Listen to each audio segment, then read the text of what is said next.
No, they're doing fields right now. We normally have one here and then one down. It's easier to do it that than have to come up here.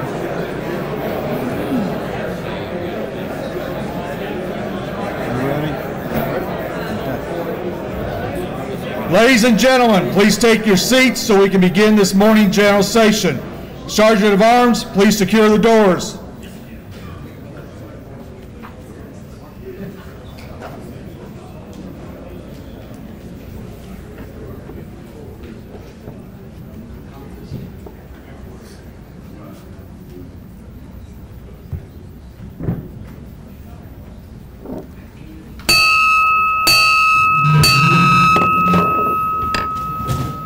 Please remain standing while the colors of our country are posted by the Sons of the American Legion, Detachment of Indiana Color Guard.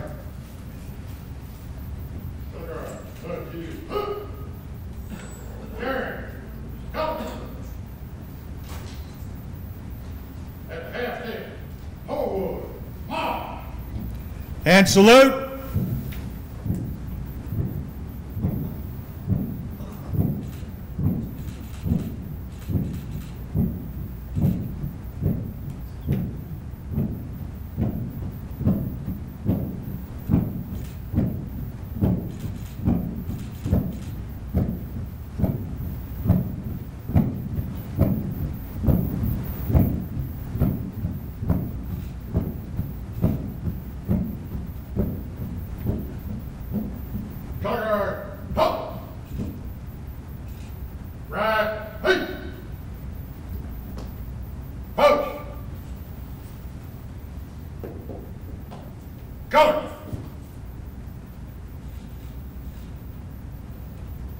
Present. On. Order. On. 2. Left. Face. Close rank. Bob.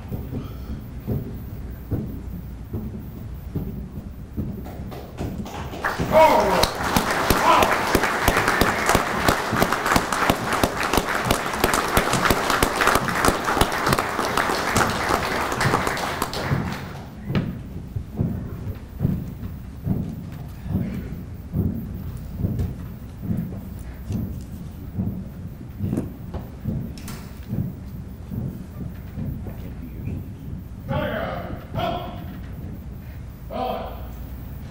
Good job, gentlemen. Thank you.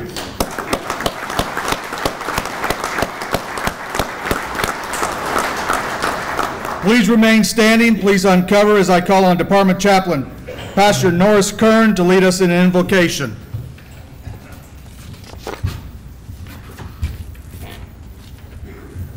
Let us be in an attitude of prayer. O gracious Lord, the psalmist says, taste and see that you are good. It is in our knowledge that we serve a good and glorious God that we come to prayer this morning. We pray for Commander Strong, Commander Reisted, and we pray that your anointing would be upon these great leaders as they guide us in the year ahead. We pray for all the staff and all the workers in the American Legion, especially our Blue Cap Legionnaires, our Legion Auxiliary, our sons, the Riders. And we pray, Lord, that you would help us to work together to have a glorious year, to bring honor unto you and further the cause of the American Legion family. As we gather this morning, we are mindful of the brave young men and young women around the world serving posts to assure freedom, not only for our country, but for other countries in the world. And we pray for those in harm's way. We pray for those first responders, law officers, firefighters, EMS, those persons who form the line in our communities to help keep us safe and secure. And we're proud, Lord, that you've led us to be behind these people to support them and encourage them. Put your blessing upon our meeting today, that the deliberations, the sharings that we have in this conference and in our sessions following, that we would do those diligent duties that you have assigned us, and we would further the cause, and we would return praise and glory unto you, for it is in your name that we ask this blessing. Amen. Amen. Thank you, Chaplain Kern. Please remain uncovered. At this time, I want to call on attention to the empty chair that has become such an important part of all meetings. Accordingly, at this time, the Department's Southern Vice Commanders Herb Hoffman and Ed Giltner will place the POWMIA flag on the empty chair and light the memorial candle.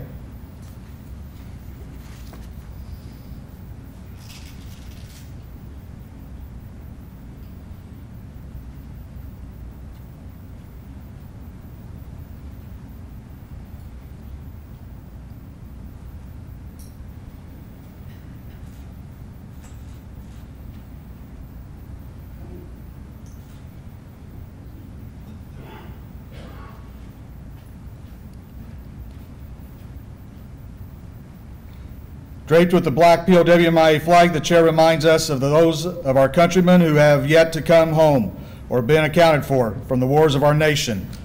The POWMIA chair also reminds us that to be lost or held in the hands of the enemy remains a very real possibility for the men and women who are fighting the war on terror and other ongoing conflicts in the Middle East. The ceremony acts as a reminder for all of us to spare no effort to secure the release of any American prisoner from captivity, the return of the remains of those who died in defense of liberty, and a full accounting for those still missing. Let us rededicate ourselves to the vital endeavor. Now please join with me in reciting the Pledge of Allegiance to the flag of the United States of America. I pledge allegiance to the flag of the United States of America and to the republic for which it stands, one nation, under God, indivisible, with liberty and justice for all.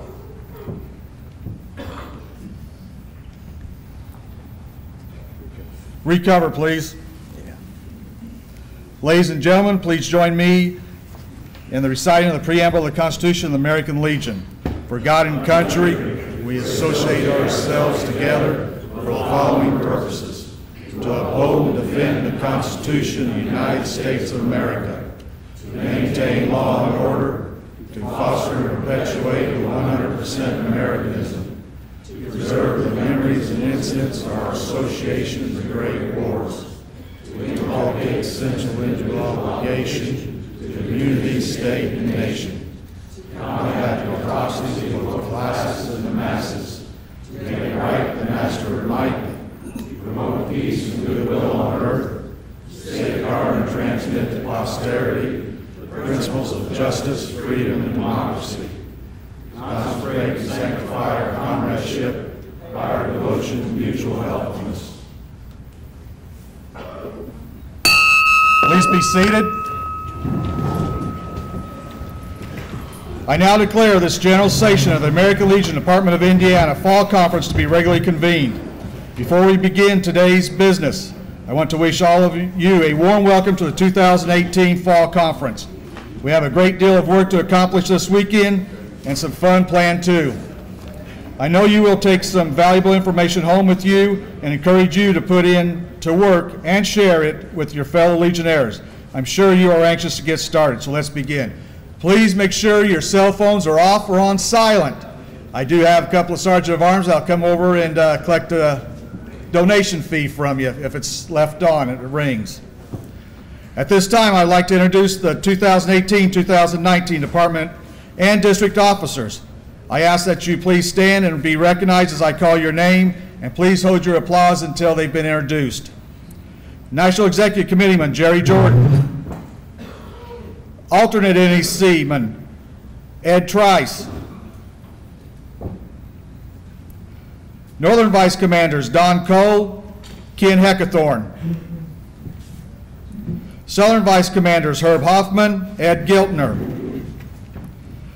Membership Chairman Ron Hoax, Sergeant of Arms Don Hudson, Finance Officer James Tracy, Assistant Finance Officer Harold Hensley, Judge Advocate Joe Bubbleberg, Assistant Judge Advocate Terry Smith, Department Historian Steve DeFeo, and Department Chaplain Pastor Norris Kern.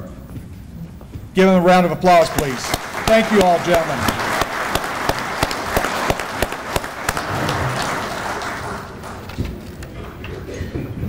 Our commission chairmen this year, again, please hold your applause till they're introduced. Americanism, Bob Oath. Children and Youth, Mark Gillian. Internal Affairs, James Dobby. And Rehabilitation, Rick Hudson. Give them a round of applause.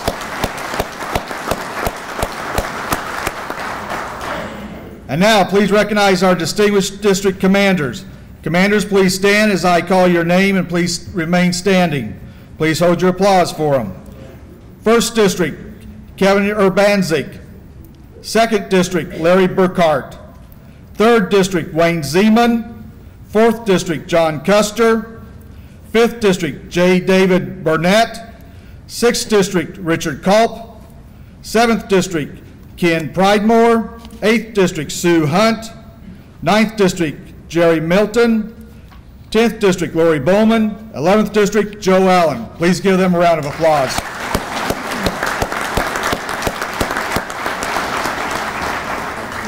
Each year, the district commanders face a huge challenge to reverse the steady decline of membership and put us in a positive to gain more.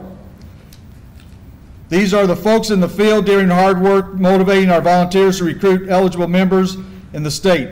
Membership is our lifeblood, and it is up to each and every member to reach out to veterans in their community to spread the word of the American Legion family. I'd like to give a hand to these district commanders and their membership teams who are helping to grow our organization. Thank you.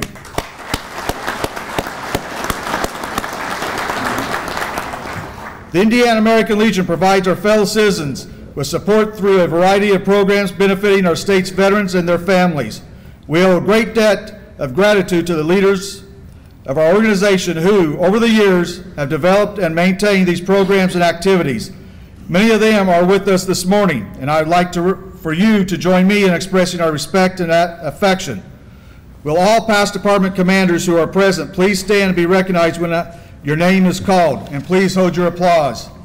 Robert Ayers, H. Melvin Napier, Alvin Werner, Larry Bartlett, Don Kahn, James Couts, Terry Smith, Thomas Henderson Thumper, John Mikowski, James Delaney, Thomas Somerville, Ralph Tolan, Bob Newman, Richard Jewell, Ed Trice, Kenneth Hilton, Larry Lowry, James May, and Marty Ziegowitz.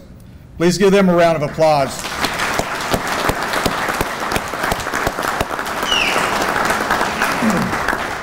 Another group of distinguished Legionnaires we would like to recognize are all past national officers in the audience today.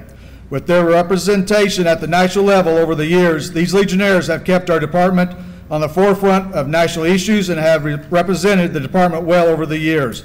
Will all past and present national officers in the audience please stand and be recognized when your name is called, and please hold your applause. John Pfeiffer, Thomas Henderson, Darrell Hansel, Paul Stewart, Norris Kern, and Al Polito.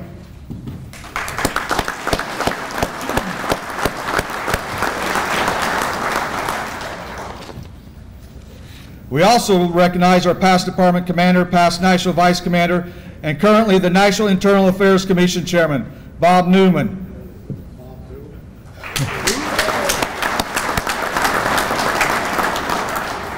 We certainly want to highlight our past national commander, Jim Couts. We will hear from Commander Couts later this morning about the ramp up to the National Convention in Indianapolis next year. Let's give him a hand of.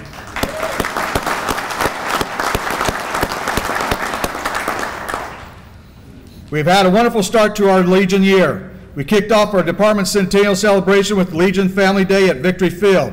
It was a great day as far as I'm concerned. We had fun. It was a great day at Ballpark, and it was a great day to spend time with all your American Legion family. We also attended the 100th Annual American Legion National Convention in Minneapolis, Minnesota in August, where our very own SAL Detachment of Indiana Color Guard put their talents on display at the National American Legion Color Guard competition. By the way, they are the first Indiana SAL Color Guard to compete in this competition. Let's give them a hand.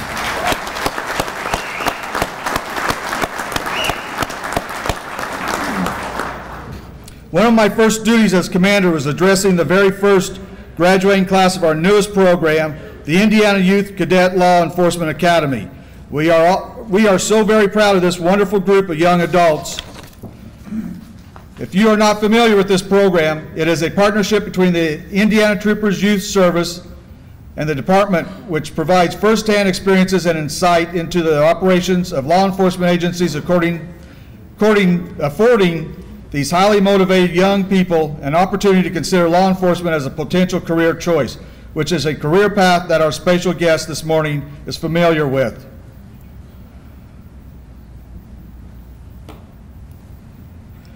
Now I'd like to call on National Executive Committeeman Jerry Jordan for the purpose of an introduction. Jerry?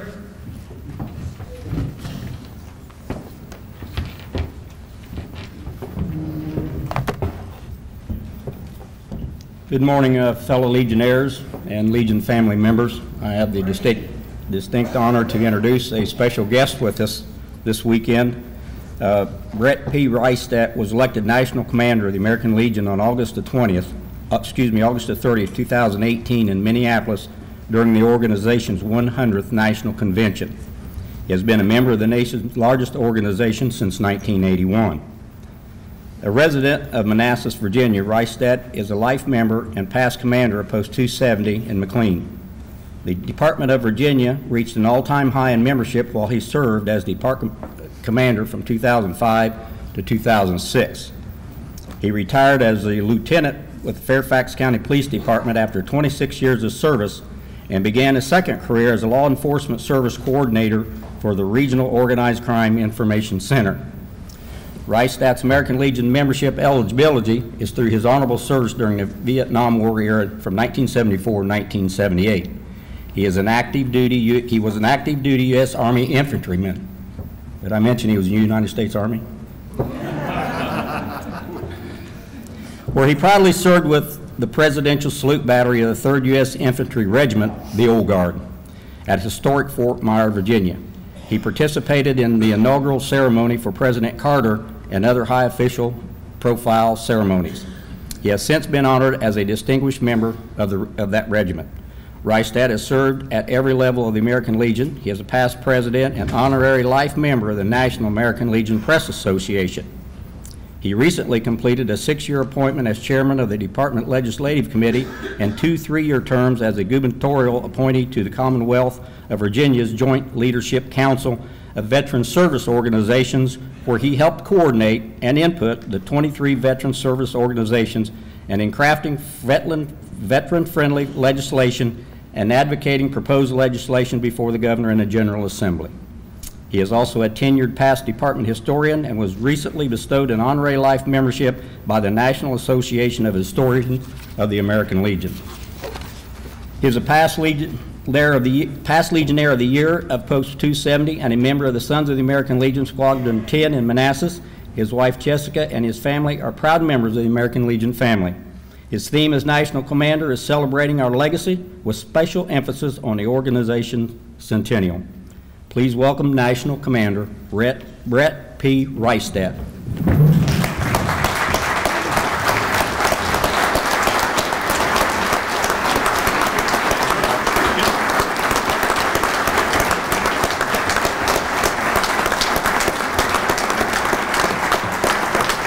Thank you. Please be seated. Past National Commanders Butch and Jim, Commander Rodney, NECman Jerry, President Betty, SAL Commander Doug, past SAL National Commanders Ray and Dave, Riders Director Mike, distinguished guests, and fellow members of the American Legion family. Good morning, Indiana. Good morning. I want to thank you for your kind invitation to join you for the fall conference and for the days ahead, visiting your posts around the state. I'm honored to represent you as your Centennial National Commander. These are historic times for the American Legion, coming off of our 100th National Convention in Minneapolis and preparing for our 100th birthday in March. It's a time to celebrate our legacy. And we're going to celebrate our legacy by bringing together all our resources to form Team 100, a group of like-minded Legion family members dedicated to increasing membership and practicing our 4 pillars in a way that will remind the public just why the American Legion has been such an important force in our communities for over 100 years. We have been an important force in reminding the public that Americans have an obligation to serve veterans in a manner worthy of their service to us. As Americans, we sometimes get worked up about what we think is important, but we should be reminded that once in a while that no government program, no local issue, and indeed no neighborhood or business in our country could aspire to success if not for the sacrifice of the veterans who defended our way of life. This is election season, and as such, it's a time when candidates and office holders are particularly interested in what we as Legionnaires have to say. It's important to note that we have no interest in promoting the virtues of any political party. Our agenda is simple: take care of our veterans and our military. A couple of months ago, I had the honor of witnessing President Trump sign the VA Mission Act at the Rose Garden of the White House, a law that will dramatically improve the quality of life for thousands of veterans and their families. It's included additional funding for the Veterans Choice Program and increased benefits for caregivers of disabled veterans. The legislation is complex, and the American Legion is eager to work with our elected officials to ensure its smooth implementation. The same holds true for appeals modernization. The American Legion also believes in strong border security.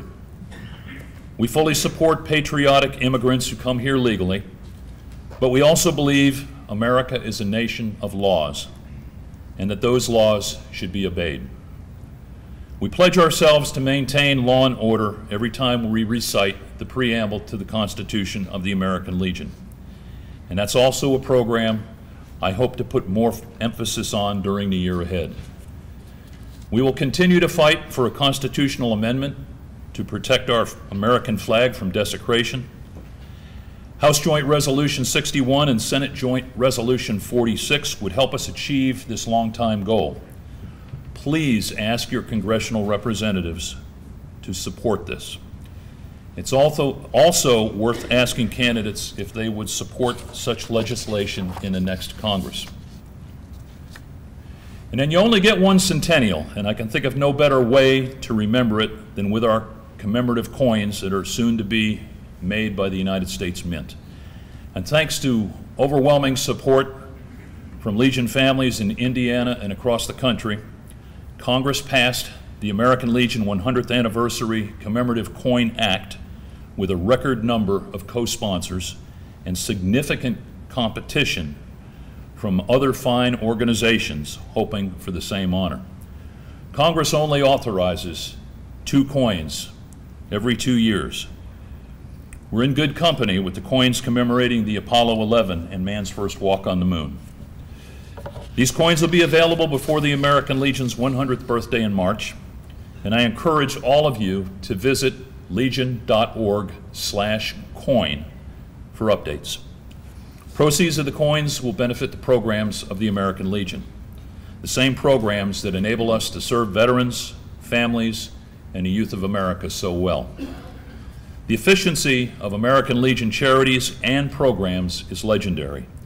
If you give $1 to one of our programs, 100% of it goes to the cause. Overhead expenses are paid out of membership dues, which even makes it more important for all of us to renew our membership and recruit new members so we can continue to serve our communities through these outstanding programs. And we should keep some of those programs in mind as we find ourselves in the middle of another busy hurricane season. The response of posts to communities that are affected by natural disasters is truly amazing.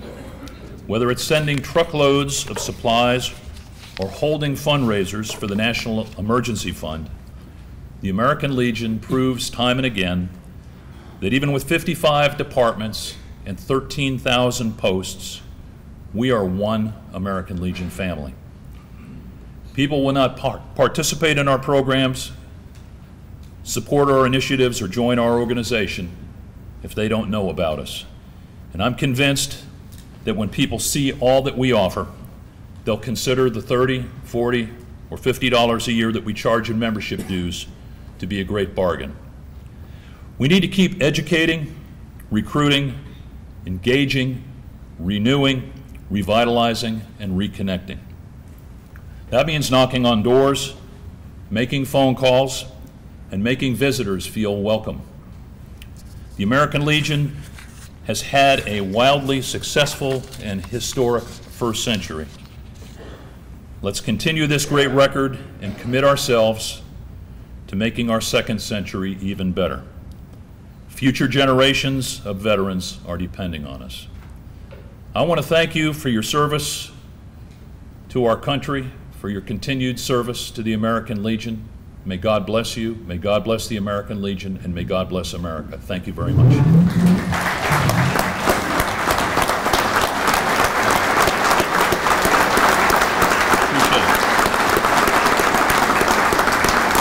Thank you.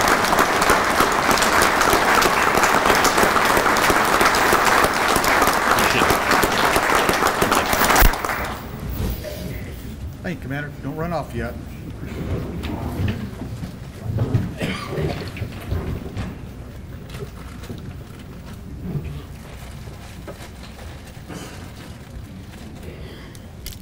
First of all, I'd like to give you Indiana's Challenge coin. Thank you so much. You're welcome. And I'd like to present you with one of my pins. Appreciate that. I've been admiring this. Thank you, sir. Thank you. Appreciate it. I appreciate it. Thank you all.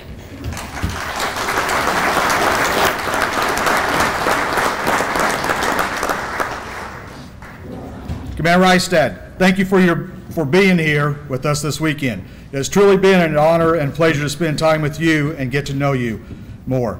And it has. I've enjoyed yesterday out there at Riley's Children's Hospital with you guys. It was a great time.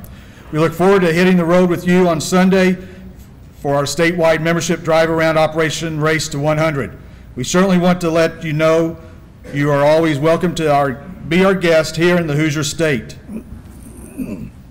At this time, we'll have brief announcements from our acting adjutant, Department Adjutant John Crosby. John?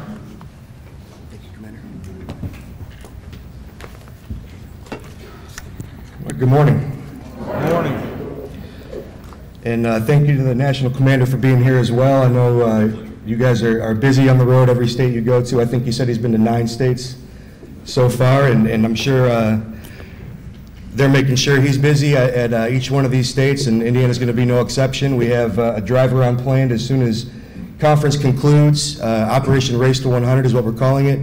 It'll be a 3-day drive-around. It will reach every district in the state from Sunday at the conclusion of the Department Executive Committee meeting through Wednesday, October 10th. Take a look online, indianalegion.org/race to 100. You can see the agenda, the itinerary, find out what posts are near you. Come out and see us, and hopefully we'll see you guys on the road for that. I want to talk a little bit about Department Convention and National Convention, and there was some mix-ups, there was some room changes, I know, at the last minute, some administrative mistakes that were made. If anybody here in this room is owed a refund for being moved rooms, for overages on tickets, anything like that, if you know somebody in your areas, please have them call the department. We'll give them a refund. It doesn't take much time at all. We can have the refund same day. If you can provide receipts or just a history of what happened. I don't think we found them all, but we'll process them as we find them. So if you know of anybody in your areas that deserves a refund, don't let them keep quiet, okay? Because they need to get that back to them. We have Walgreens. I think they're going to be making some comments here later today. Walgreens will be giving flu shots here in the Patriot Boardroom behind us here.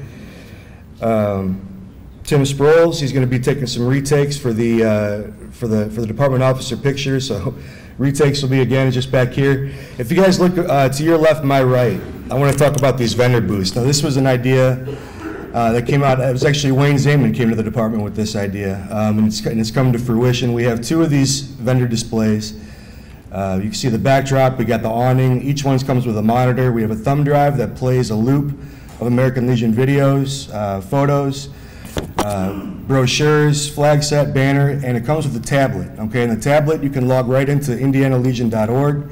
You can sign people up through the join page. You can have educators. You can have potential members. You can have Legion family, SAL, auxiliary prospects. Go ahead and sign their emails up through that tablet.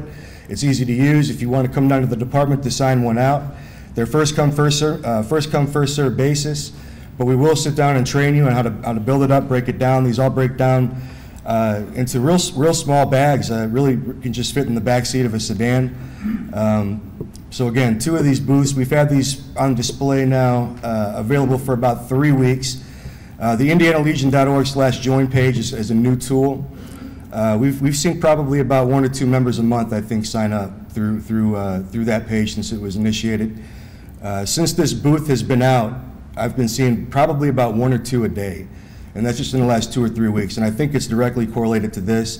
As you sign these booths out, I'd ask that you record how many folks you signed up, how many prospects you talked to, how many folks you talked to, how many emails you captured. We can report these numbers back and hopefully get one for every district. District commanders, district officers, if you're interested in purchasing something like this for your district, we can get you the information, what it costs. Each one of these booths is less than $2,400 a piece to piece together. It takes a little bit of time to get the custom work done, but I think this will be a good thing moving forward. So keep those good ideas coming. Your department, we are listening. As you can see, Wayne, this came to fruition, so we're pretty excited about it. Veterans Day observance in Indianapolis will be on Saturday. The parade will be on Saturday this year. Folks that want to sign up, folks that want to march with the department, please visit IndianaLegion.org. There's a fill form. Go ahead and enter how many people are marching with you, if you're going to have a color guard, if you need vehicles, if you're going to have riders. Come on and join us. We had a good turnout last year. I think we had about 75 marchers in the parade, so we'd like to see a little more this year. We earmarked for 100 with the Veterans Day Council, so hopefully that works out. Go ahead and sign up, IndianaLegion.org. Let's see, LIT insurance, okay? Everybody here that's a member of Legion Family, SAL, Auxiliary, you're eligible for a $1,000 accidental death and dismemberment insurance that comes a value with your Legion card.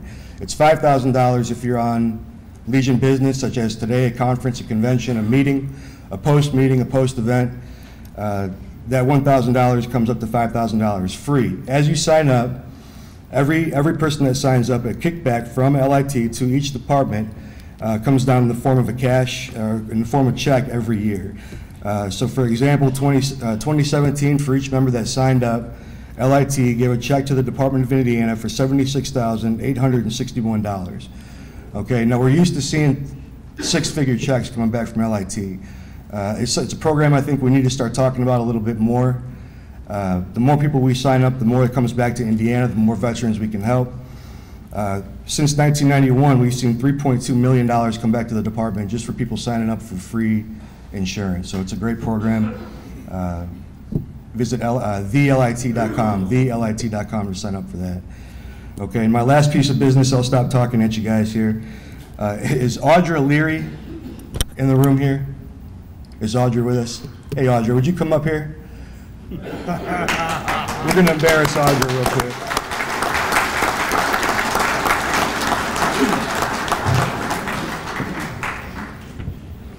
Audra is our newest employee for the American Legion Department of Indiana staff. Rodney hired her yesterday.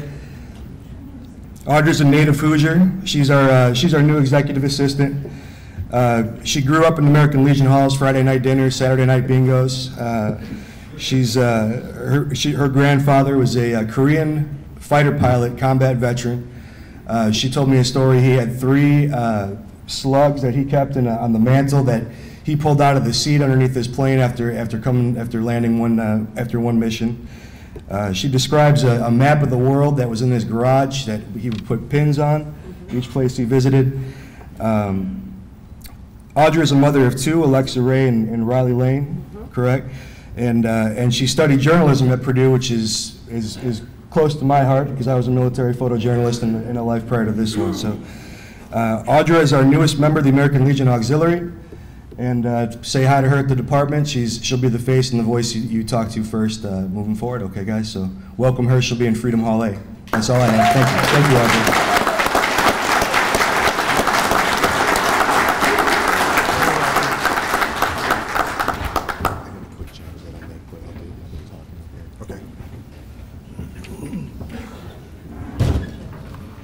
Thank you, John. The Indiana Legion is fortunate to have the support of an active and growing membership in the American Legion Auxiliary. Without their efforts, we would not be able to accomplish many of the things we do. Please join me in a warm Indiana Legion welcome for the President of the Indiana Department Auxiliary, Betty Slagle. Madam President.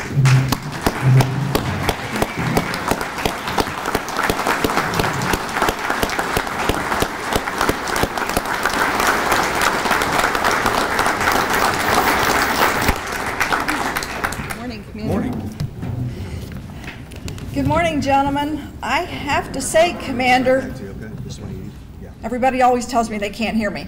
I have to say, I think we had a few more people at our meeting last week than what you've got here today. That's a toss-up. It's a toss-up. I think we have a little bit more. Commander Rodney issued a challenge last week to me. Whoever has the highest percentage by June 15th, the loser has to donate $100 to that project of the winner. I'd like to slightly alter that if we could. Oh. Just slightly, because the auxiliary cards were not received until a month late, that we go with the auxiliary close the books date June 30th. What do you guys think? I got a thumbs up out there. Got one though. Should we go ahead and do it June 30th? We can still take it, right? All right. Thank you.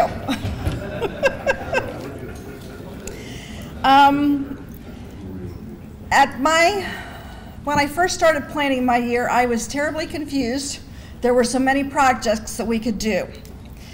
The first one I decided on was Indiana Veterans Home. How many of you were at Close of Books last year? Crowd. It was awful. So I am proposing that we enlarge the picnic space and possibly make it so that they could use it even during inclement weather. I don't know for sure how we'll do that, but we're going to look at some different ideas. But that's my first project. My second one is because it's the same as the National President's Project as the homeless female veteran.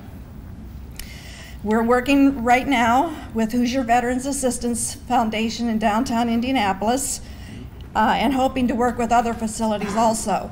The last I heard from them, they had applied for a grant to incorporate the homeless centers in Terre Haute into their program. I haven't heard whether that's gone through yet or not. Last week at our conference, we had donations that we accepted for HVAF, and the total on those pantry item donations was $1,500. The total cash donations was another $430. My third project, and this is another one I just recently found, is TAPS. It's Tragedy Assistance Program for Survivors, for those in military service to help their family when the soldier, the Navy person, is killed in service. So they help find assistance for them to help cope. Other than that, I can't give you an update on our membership, Mr. Commander. Why not? You just had a turn-in. And we're still entering those. Okay. I was at headquarters yesterday learning how to do that. I don't ever want anybody else to have to deal with that mess again. But we had so much turned in last week that they are still working on it. And that doesn't include the mail for this week. So we'll see what happens with the drive around. Yeah. And I know we'll be together periodically, so we'll see what happens there. Okay. Good luck. Thanks. Have a good year. You too.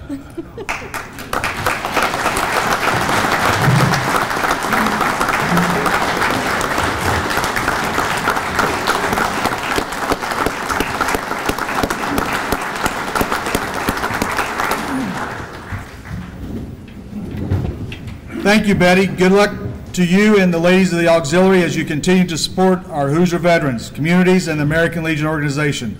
Let's give her and her team another hand of applause.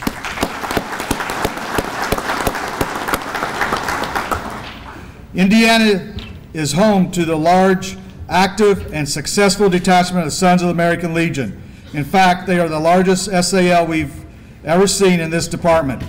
In addition to supporting our department activities, they consistently rank at the top in the national membership and activities too. We are proud of this group of outstanding citizens.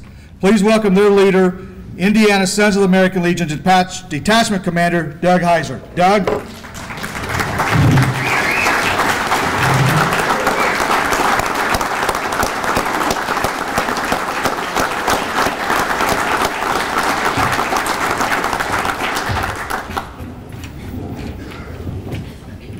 Thank you, Commander. Ladies and gentlemen, the best family in the world right here, American Legion. Could I have all the SALs stand up?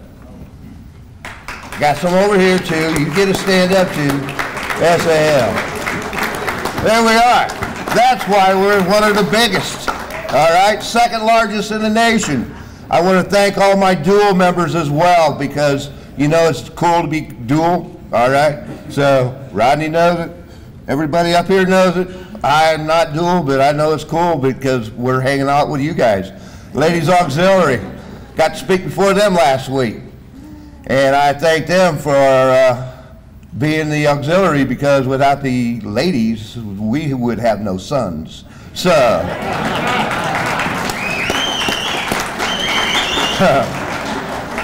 yeah, gotta hand it to you, ladies. Don't know how you do it. Wonder if I can get this. We do a lot of great things in the American Legion. The Sons of the American Legion, we're an active group of people. We like to do things. We volunteer. We argue with each other. Well, we all argue with each other anyway.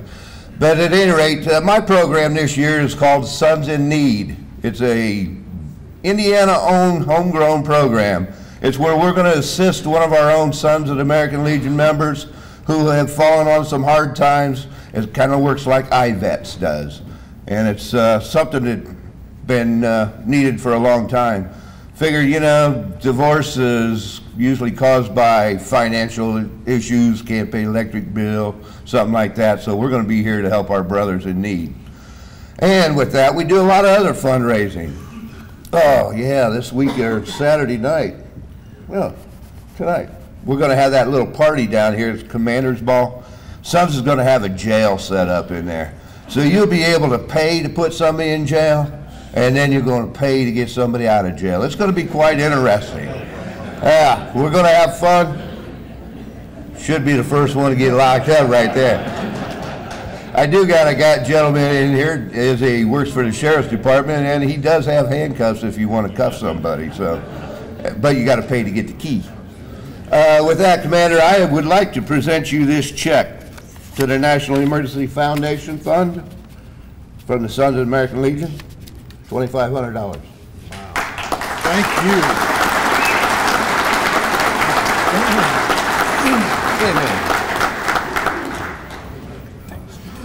Now, he was grumbling last weekend because I didn't make a challenge to the Sons on membership. So I'm going to make it now. See how when I was detachment commander, we made 100% at close of books. So the challenge is to the Sons to make 100% at close of books. You make it, I will donate $100 to Sons in Need project. And if you don't make it, you get to donate to my project. Give me this check. To the Friends of Ernie Pyle World War II Museum. How's that? Yeah, that challenge will be taken on because for the last 3 years we've done nothing but broke records. So You've broke we're going to the break records. the records again this year. You got to make 100% at close of books, though. Where's my membership chairman? Raymond. He's working? Well, he's up to that challenge, so we're all up to it, right, guys? We're going to get her done. That includes dual members, so you guys got to help us out as well, okay? Sign up as many dual members as you can get because it works for all of us. Yep. But the funny part of it is, since he's a dual member, he's challenging his own group for a fundraiser or for a moneymaker. Yeah, that's pretty good. to encourage you gentlemen to make 100% at close of books and not after close of books. We'll It's always been tradition, close of books 100%. We'll get her done. Thank you for the challenge, Commander. You're welcome. Have a great day. You too. Thank you.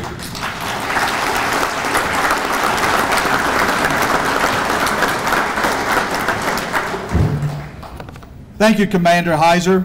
You represent the finest the SAL has to offer, and Indiana is very proud of its sons. Let's give them a round of applause.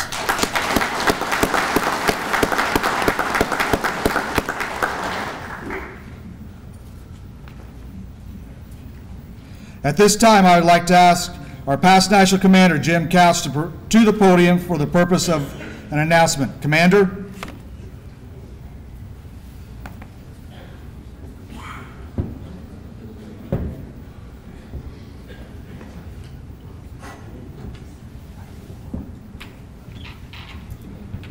You're welcome. Well, thank you very much, Commander. I won't take up too much time here, but I think it's very important that we bring up about the 2019 National Convention, which is going to be held here in Indianapolis, Indiana. We had a great meeting last night. Our acting adjutant had sent out some letters. We probably had 50 people in attendance, but also it's on the schedule for today at 3 o'clock. So the people that couldn't make last night, be sure to come by salons 1 and 2 at 3 o'clock. We'll talk some more about the National Convention. But the most important thing I want to talk about is the Midwinter Conference. At our Midwinter Conference on January the 11th on Friday night at 5:30, we will have a meeting with everybody that's interested in helping work for this National Convention. I'm gonna have John be sure and put it in Freedom Hall B this time. A is a little bit little for the department office, so we're gonna have it in B. So we'll do that at 5:30 p.m. January the 11th. We're gonna be doing this, you're gonna be tired of seeing me because we got a lot to do to put on this National Convention, which is gonna be the 101st anniversary, the 100th anniversary of the American Legion. Also, I know that our National Commander will want to see it because he's going to be going out of office. Or he might want to see it, I don't know. But anyway, we got a great project to put on. It's going to be a great year to be putting it on, to be the 101st anniversary of the American Legion. We got a lot to do, and I told the people last night that my theme I'd like to see for the National Convention Parade, which is on Sunday, would be Welcome Home All Vietnam Veterans. And after the parade party, after the parade, we'll be honoring all Vietnam veterans that come there with a lapel pin. We'll have people there be giving and presenting them out. I think we'll have a great time at the post-parade party. So we need a lot of work. The badges and packets is the biggest one, and the parade is probably the second biggest project we had to put on. But I know we can do it. We done it in 2012, so we can do it again here in 2019. So again, don't forget January 11th, 5:30. We'll have another convention meeting. I'm going to have Bridget Robinson, who is the staffer for National Organization on the convention. She'll be there to speak to us also. In case somebody's got some things that they need to ask that I don't know, which is probably a lot, but we'll get them took care of there too. So again, Commander, thanks for your time. Thank you, Commander.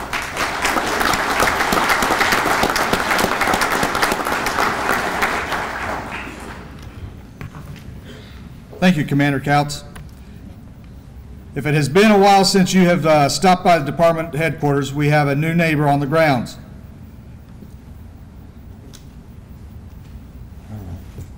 Okay, there's the video. The Indiana Military Veterans Hall of Fame officially opened the doors in April and continues to tell the stories of our Hoosier heroes. Please join with me in welcoming the chairman of the Indiana Military Veterans Hall of Fame Board of Directors and fellow Legionnaire out of New Palestine Post 182, Mr. Russell Dowden.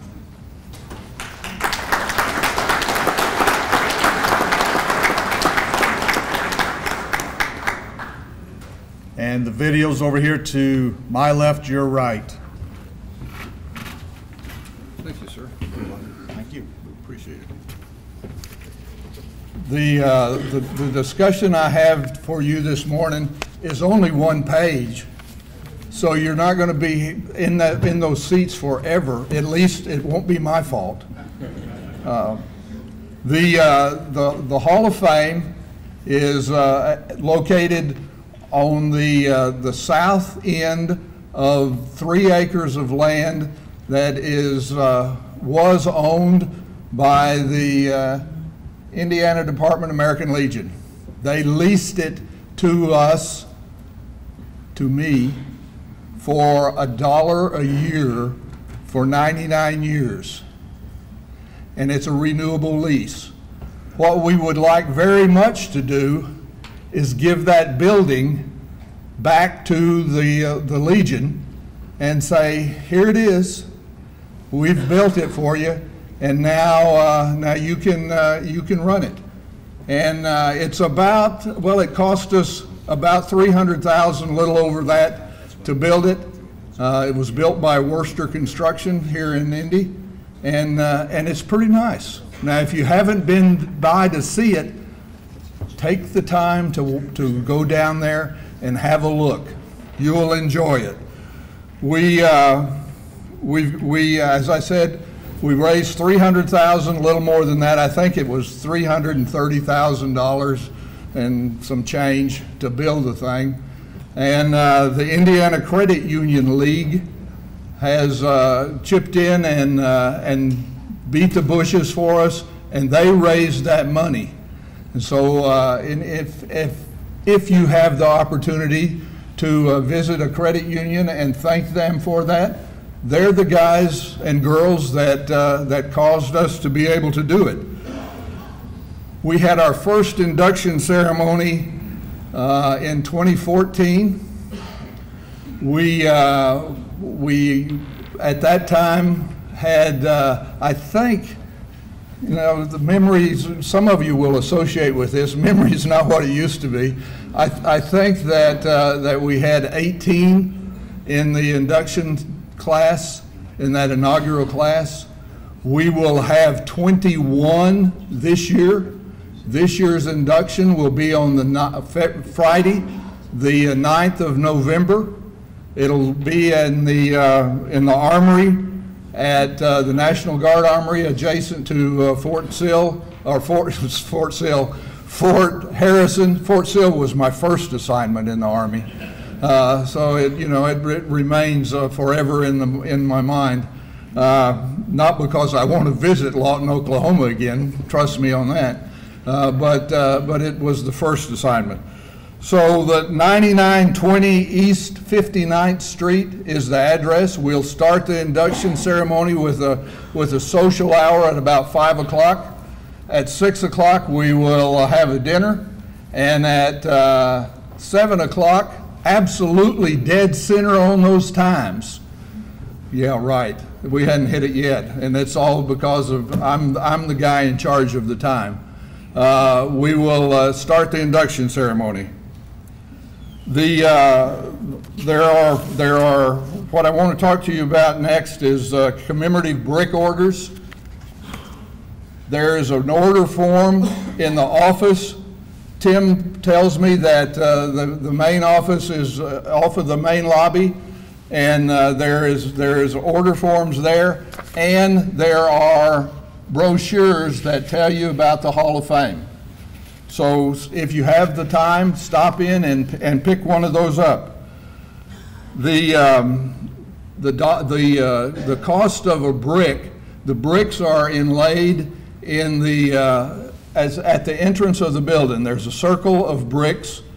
The bricks are engraved by a local engraver and placed in the ground there.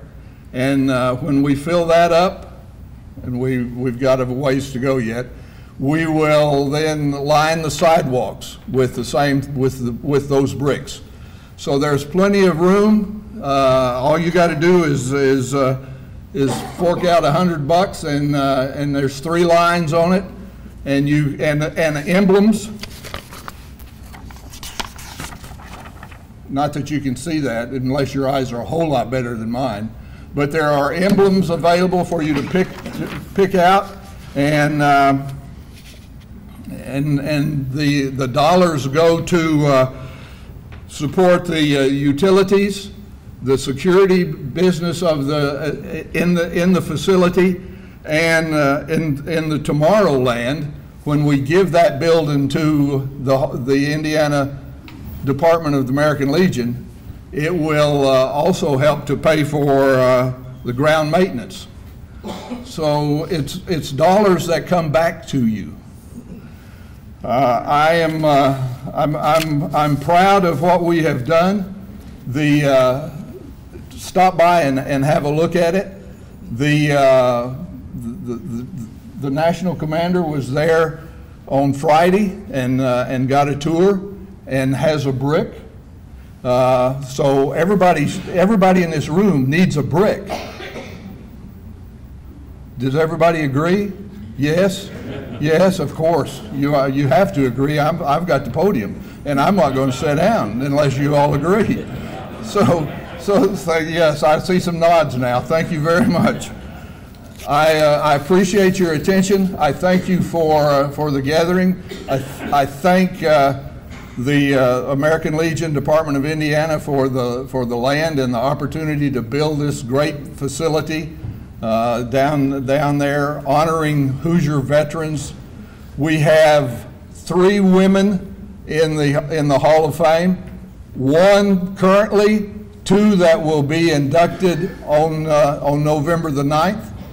So we need nominations. We always need nominations. We had 55 this year, and from those 55, we weeded it down to 21. We have both service and achievement, community support, that sort of thing, and battlefield valor as the 2 categories. So think about it. Think about your neighbor or your grandpa or your son or your daughter and nominate them for the Indiana Military Veterans Hall of Fame. Thank you very much.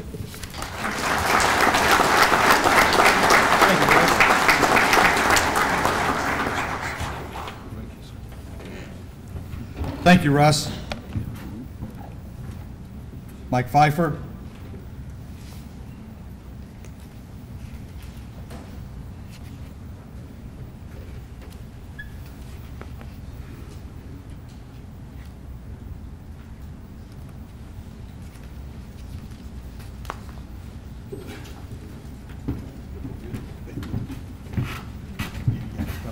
Thank you, Commander.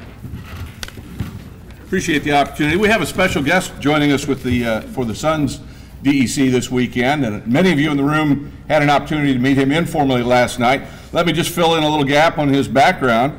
As a member of the Sons, his grandfather served World War II in the Army. His eligibility is under his father, who served in the Air Force at the start of the Vietnam War. This young man's father belonged to a post in Myrtle Beach, South Carolina, until he passed last year.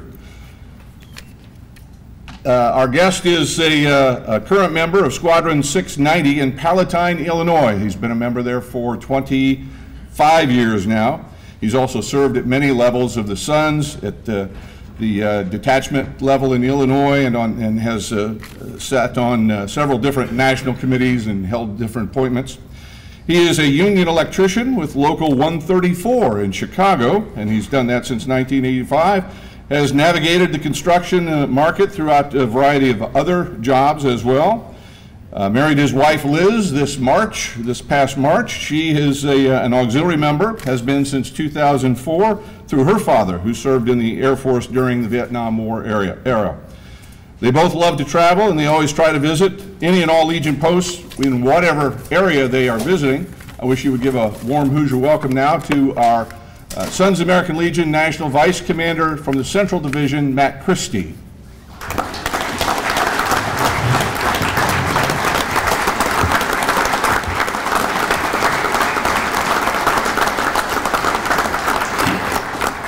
I will keep this brief. So first off, I'd like to say good morning. I bring you greetings from our national organization and our Sons National Commander, Mr. Doc Gibbs, or Greg Gibbs, I'm sorry. We call him Doc, not to confuse you with Doc Pfeiffer over here, and he had a nice little campaign pin. I have a couple, could make donations for that I have with me. I got asked about that last night, so. But Greg's eligibility is through his father, who served in the Marines during World War II. Greg is also currently an honorary life member of Squadron 527 in Hamburg, New York. Greg has served on many levels within his state, and has been appointed on different committees and commissions on the national level. He also served his community as an active member of several different organizations, civic and church and stuff. Sorry. Greg's motto this year, honoring the past, continuing the legacy. When we talk about honoring the past, it could be something simple, like keeping memories alive, talking with some of the Legionnaires and sharing their stories. That's the simplest way we can honor some of our members. Continuing the legacy. We are the legacy. Proud possessors of priceless heritage is what are part of our preamble. And therefore, that's a great way to continue the legacy. I really apologize. I wasn't expecting to be here. I just got noticed this yesterday, and I butchered my speech that I'm telling later. So I really appreciate being here, though. And this year, we will have an excellent year for the Sons of the American Legion and the entire Legion family as we now move into our 100th year anniversary for our parent organization. We would like to take stock in ways to help the American Legion stay vibrant and relevant as they enter their next century of existence. We can help them by recruiting new members, not only for our organization, but the entire Legion family. And basically, I will leave you with that, because I have to save the rest of the speech for the guys later on. So, thank you again for having me here, and I really apologize for it. Commander? I'd like to present you with one of our challenge coins for Indiana. Thank you very much. Keep it in my pocket for tonight. And my commander's pen. Oh, thank you very much. You're welcome. Thank you. Thank you.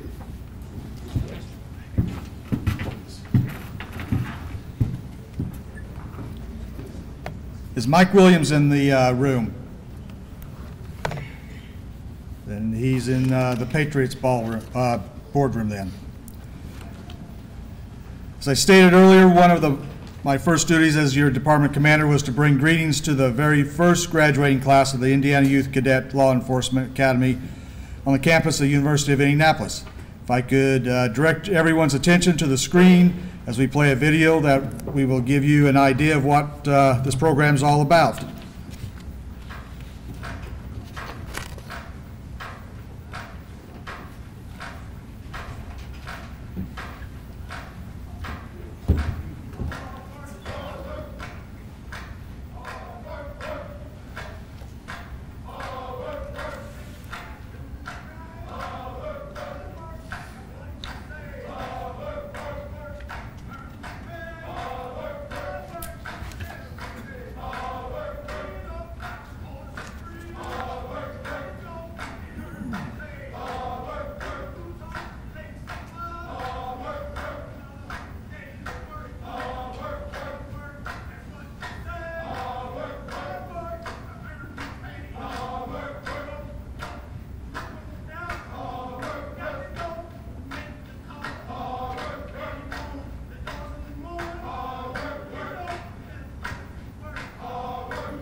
We are extremely proud of these young men and women.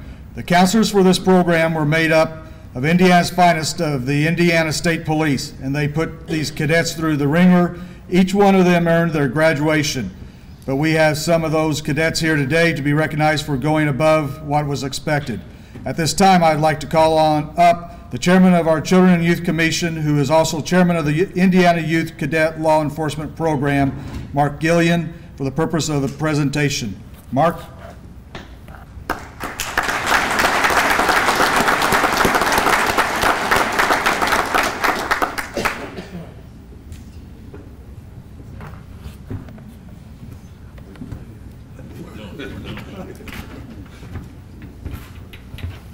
Thank you. You're welcome. I used to not limp until I went to the camp. Thank you, Commander, and thank you for the opportunity to chair this program. I would also like to thank Sergeant Donnell Elwood of the Indiana State Police and ask her to come up front on the stage.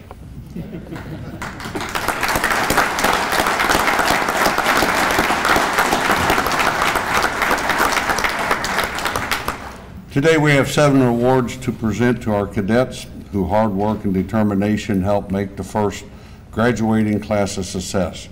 I will ask all the recipients to remain on stage until all awards are presented.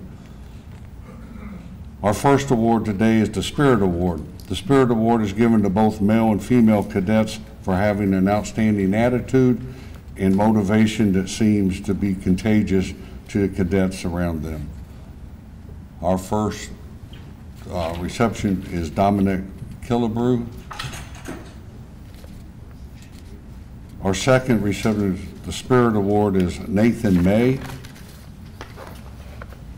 Then our next award is the Integrity Award, an award given to a cadet who displays strong moral participants throughout the week. The recipient of the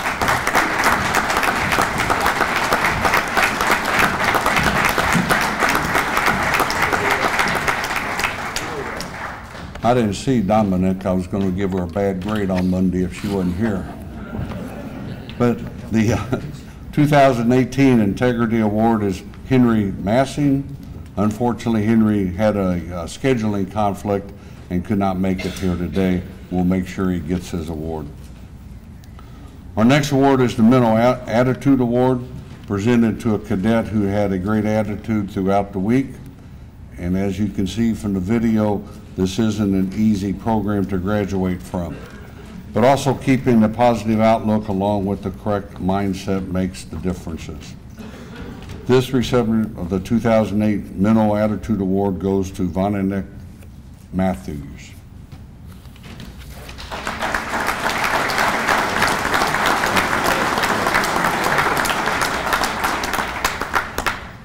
The next award is the Most Improved Cadet. And like I said earlier, this is a challenging program. We all know that when facing challenges, if you don't give up and keep trying, those challenges will eventually become accomplishments. This is exactly what this cadet did during the course of the week. The Most Improved Cadet goes to Logan Stern. Unfortunately, Logan had a scheduling conflict and could not make it here today, and he'll receive his award at a later date. The next award is the Most Athletic Cadet. The Indiana Cadet Law Enforcement Academy is a very physically demanding program, and it was made that way to relate to the physical demands of the job of law enforcement. Officers and troopers across the state and county depend on the physical condition to not only keep themselves safe, but also the people around them. The cadet not only met these challenges, but the excellent work. The 2018 Most Athletic Cadet goes to Leith Rusk.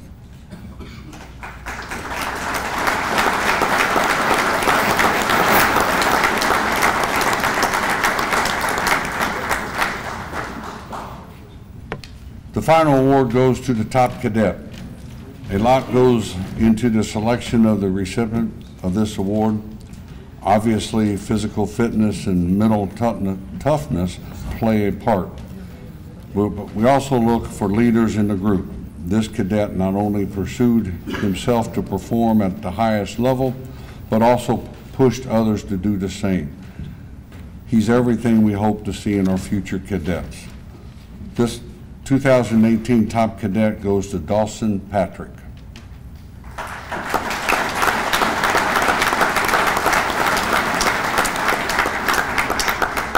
Let's give these young men and women another round of applause.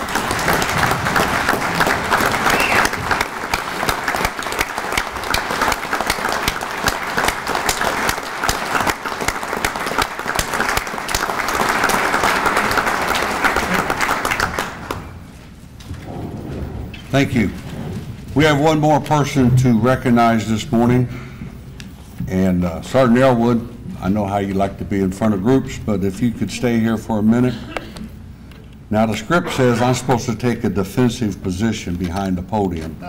I'm not sure what that means, but I think what we could do is have everybody stand up and Sergeant Elwood can lead us in burpees. And we could have the students or the cadets show us how to do that. Or you could go with me on the 15th and have your knee replaced because that's why.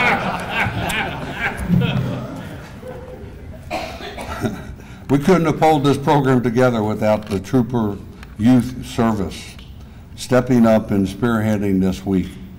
Every veteran in this room and around the world understands that every successful operation can be traced back to the successful leader.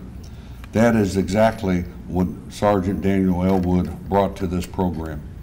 Her motivation and work ethic not only motivated these cadets to perform at a higher level, but she also motivated the staff to strive for excellence.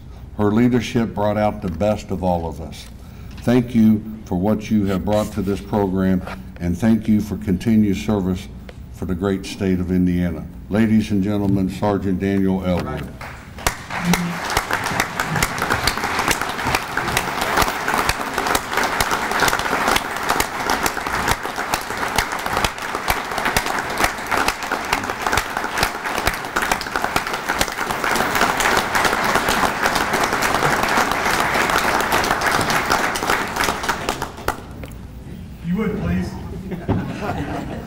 Just give some commands.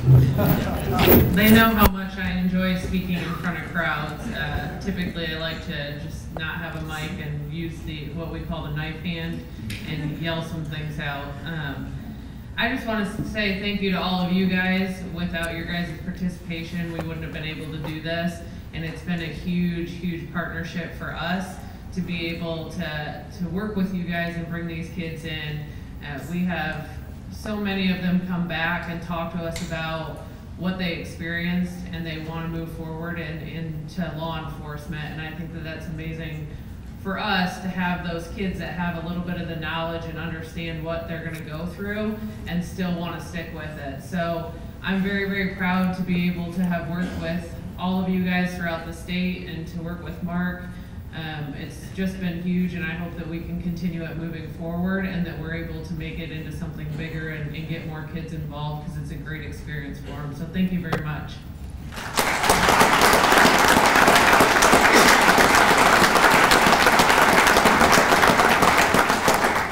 Commander, this ends my presentation, and thank you for the honor of chairing this committee.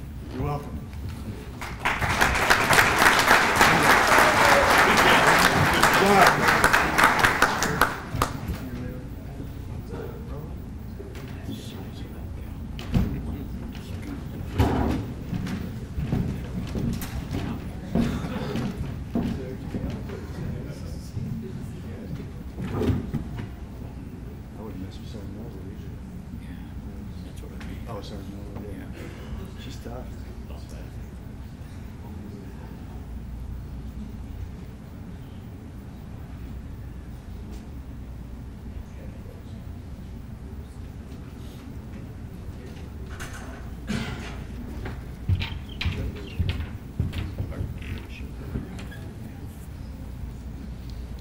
Thank you, Mark. The work of your team and the Trooper Youth Service to establish this program is really going to help set up our next generation for success.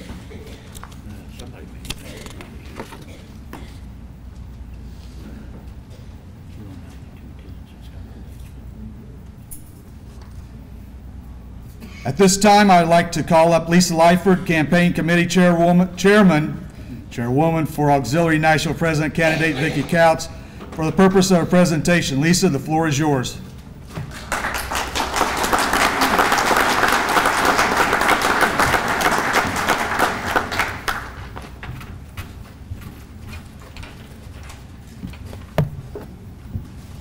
Morning, Commander, National Commander, National Officers. Thank you for giving me just a few minutes of your time today. And my name is Lisa Lyford, and I'm a past department president for the American Legion Auxiliary Department of Indiana. I served as president during 2014-2015, but today I'm here as the campaign committee chairman for Indiana's candidate for American Legion Auxiliary National President, Vicki Couts.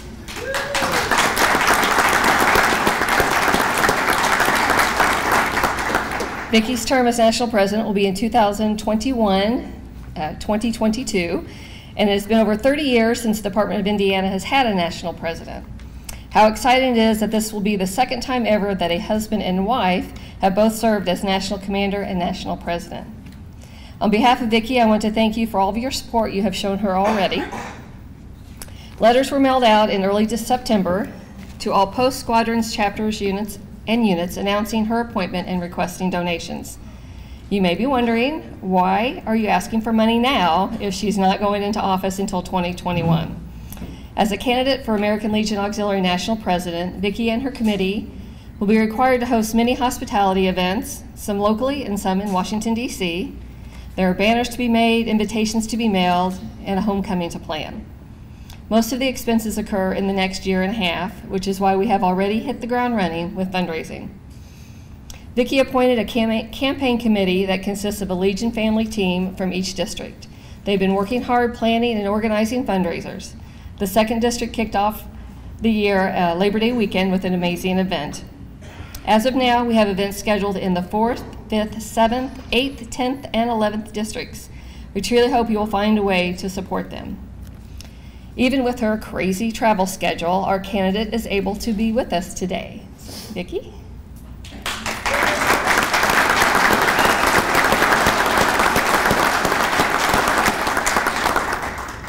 We had a table set up in the atrium this weekend, which I want to thank everyone who had a piece of making sure that that happened. It was greatly appreciated. Please stop by and say hello, order a Team Indiana shirt, purchase a tote bag, and of course, feel free to drop off a donation if you would like. Commander Rodney? Ma'am? Thank you for letting me be here with you today. You're welcome. And I truly hope that you have a successful conference. Thank you. Okay. Thank you.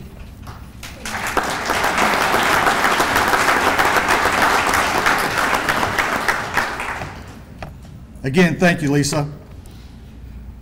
At this time, I'd like to call up the Department of Americanism Chairman Bob Oath for a purpose of presenting. Bob?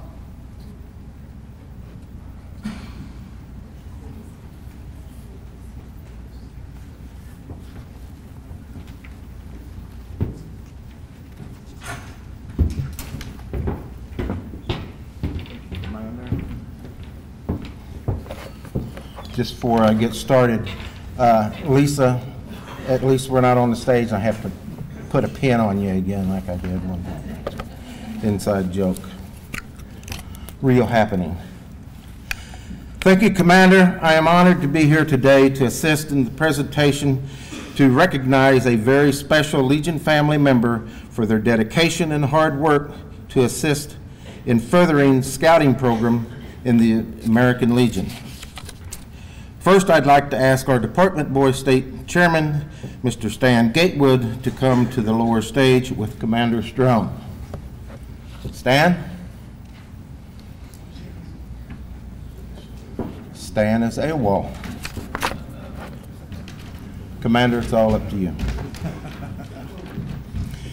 The American Legion Square Knot Award is designed to recognize American Legion Auxiliary, or Sons of the American Legion, members who are actively involved in the scouting program.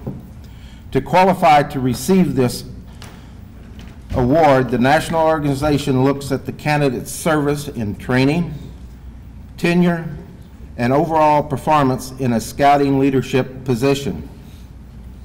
I am proud to announce that we have a SAL member here today and has met all the criteria and has earned the Square Knot Award. Michael Macue,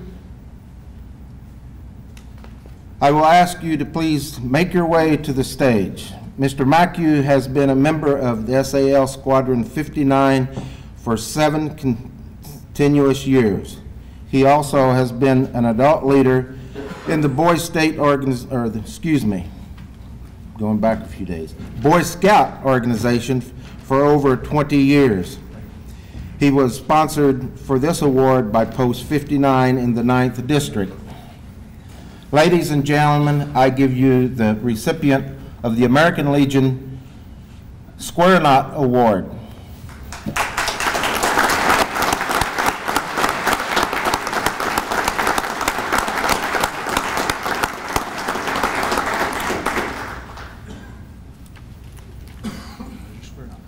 Thank you very much.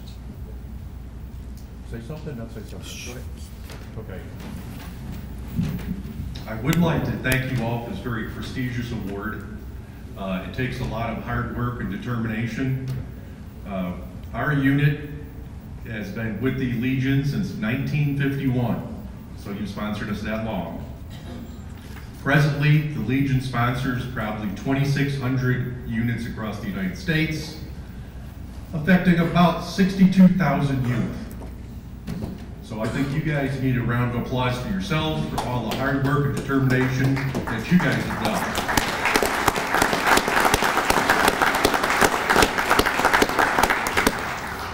The last thing I'd like to say is that I am not the only one deserving of this award. There's other leaders out there in your units. So I would say you need to get with your units and find out what other adults qualify for this. This is not an easy award to find on the internet, nor with the Legion. So I would say if you can go to your Boy Scout units, Girl Scout units, and get with them, I'm sure there's other adults that would qualify for this award. Again, I want to say thank you for this very prestigious award. Appreciate all your time and effort. Thank you very much.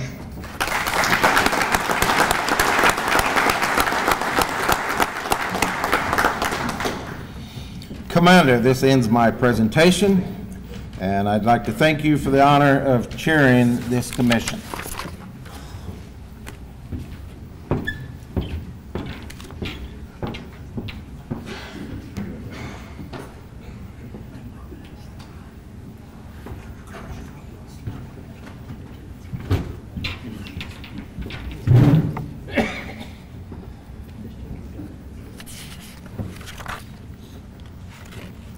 Thank you, Bob. Sorry, I'm not small enough to squeeze through here. At this time, I'd like to invite our National Executive Committeeman, Jerry Jordan, up to this podium for the purpose of a presentation. Jerry? Again, thank you, Commander, for this honor. And it is my honor today to assist in recognizing a local hero with the national level American Legion Award. If I may ask our National Commander and our Of the Year Awards Commission Chairman, Nick Nikoloff, to join the Department Commander on the lower stage for the presentation of this award.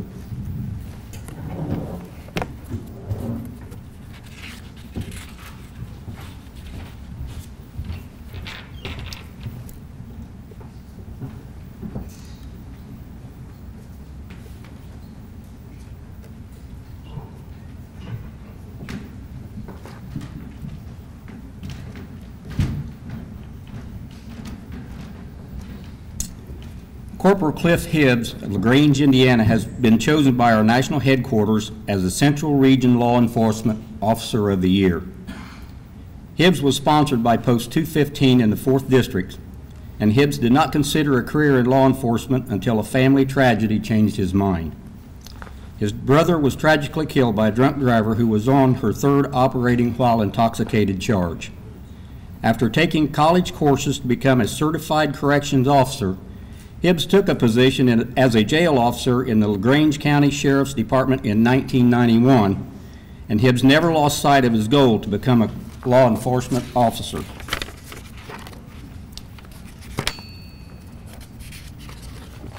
After completing training at the Reserve Academy in Fort Wayne, Hibbs was hired for the LaGrange County Sheriff's Department. Hibbs has continued to increase his knowledge of law enforcement techniques to solidify himself as an asset to not only LaGrange Police Department, but to his community. He holds certificates in close quarters combat, ground fighting, and Krav Maga, which he instructs officers from multiple departments.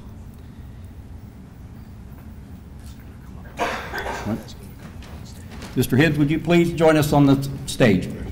He's here. All right.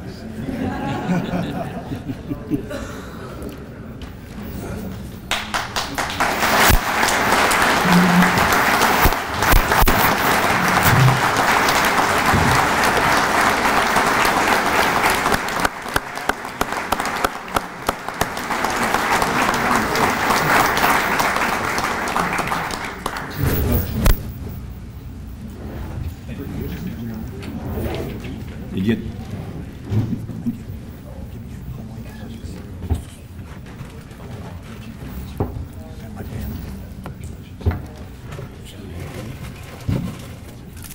Mr. Hibbs, would you like to say a few words? The floor is yours.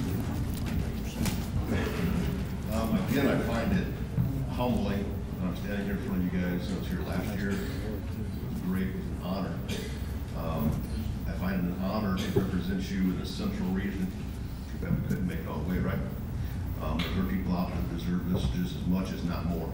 So, again, thank you very much.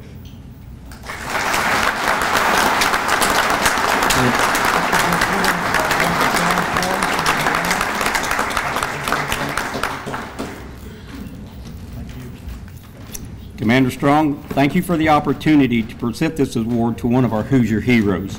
This concludes my presentation, and let's give Corporal Hibbs another round of applause, please.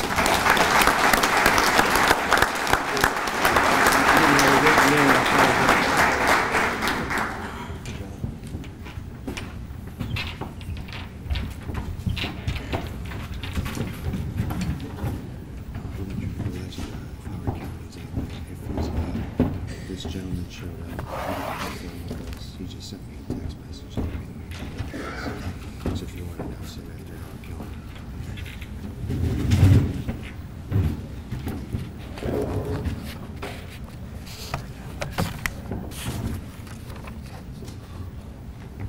Getting the workout already. Is Howard Kellerman in the audience? All right, guess not. I'd like to introduce Miami Correctional Facility Warden William Hyatt. Would you please come forward?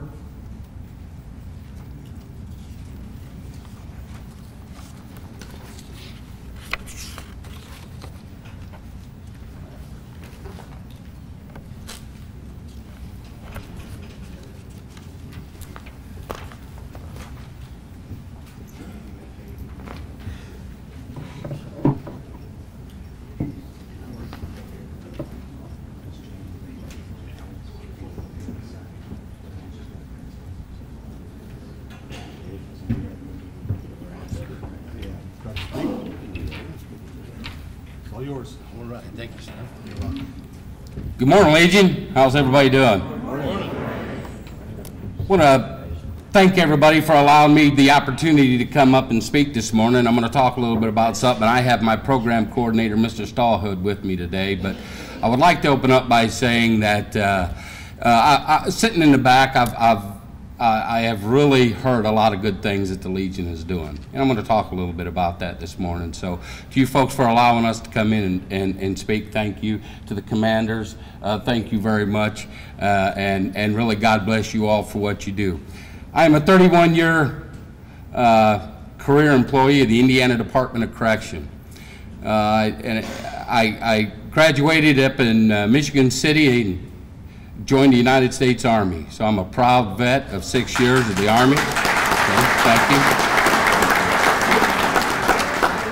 And I started my career with the Indiana Department of Correction as a young correctional officer. I'm proud to say that I am one of the few that has went from the basement to the penthouse, I guess you'd call it. Okay, I started out as an officer, promoted up to the rank of warden, in which I am currently the warden of the Miami Correctional Facility, which happens to be one of the biggest correctional environments in the state of Indiana. We house 3,100 plus correctional felons, all adult males, and we are a multi-security level facility. We have level 1 offenders, level 2 offenders, level 3, and level 4 offenders that are assigned to the Miami Correctional Facility. As the commander proudly spoke of earlier, 13,000 posts that we have, and I would like to highlight just 2 of those posts, folks.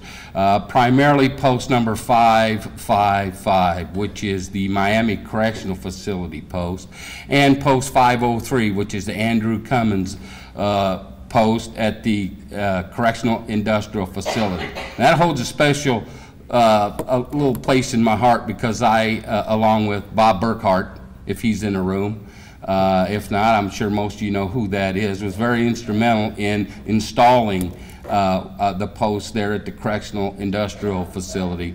And then I promoted up to warden and now post 555. We are proud to say that our membership is 100% strong. Okay? And I know that was talked about earlier, so we maintain that. But I want to talk just a little bit, folks, about the good things that you do, and it doesn't change within the correctional environment. I have men there that will never walk the streets again as free individuals. Okay? I have men there that have done some terrible, ugly mistakes in their life. But what the Legion has done for those men, what it continues to do for those men, I cannot speak enough. I'd keep you here for another 3 hours and wish not to do that. The good things, it is a platform within a correctional environment that those men can give back, that they can pay respect, that they can get involved in. And those men are still veterans. They still served. They were still willing at one point in their lives to sacrifice their life for this great country in which we all call home. Okay? I'm going to have Mr. Stallhood. He's going to talk a little bit about some of the things, but the men there really embrace it. I have volunteers that come in and instruct those guys and lead them, and they do great things. In the year and a half that Post 503 at CIF has been there, they have gave over $12,000 to charitable organizations. Okay? And I won't steal Mr. Stallhood's thunder, and I'll let him talk about Miami Correctional Facilities Post. But folks, the great things that you do globally, the great things that you do for this great country, and all the areas in which you branch out and that you reach out and you touch folks' lives, folks, that does not stop at the walls of a correctional facility.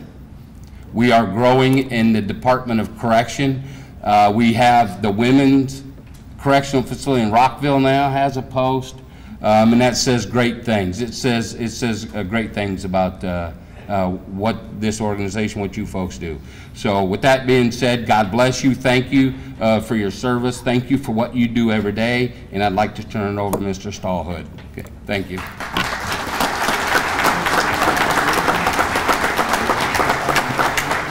Good morning. I would like first to apologize for the voice. I'm fighting a chest cold as well. I got a little loud at the hockey game last night, so that didn't help.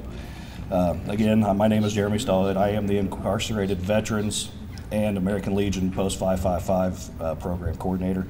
I would like to thank Warden Height and American Legion for allowing me just a few moments of your time. When looking at the benefits to the offender, the facility, and the community, you will see that they all go hand in hand. One valuable lesson that we hope to instill in our offender membership is brotherhood. You can never change the past, but you can work on a better future. That you can be more than just a DOC number, but once again, part of something bigger than just yourself.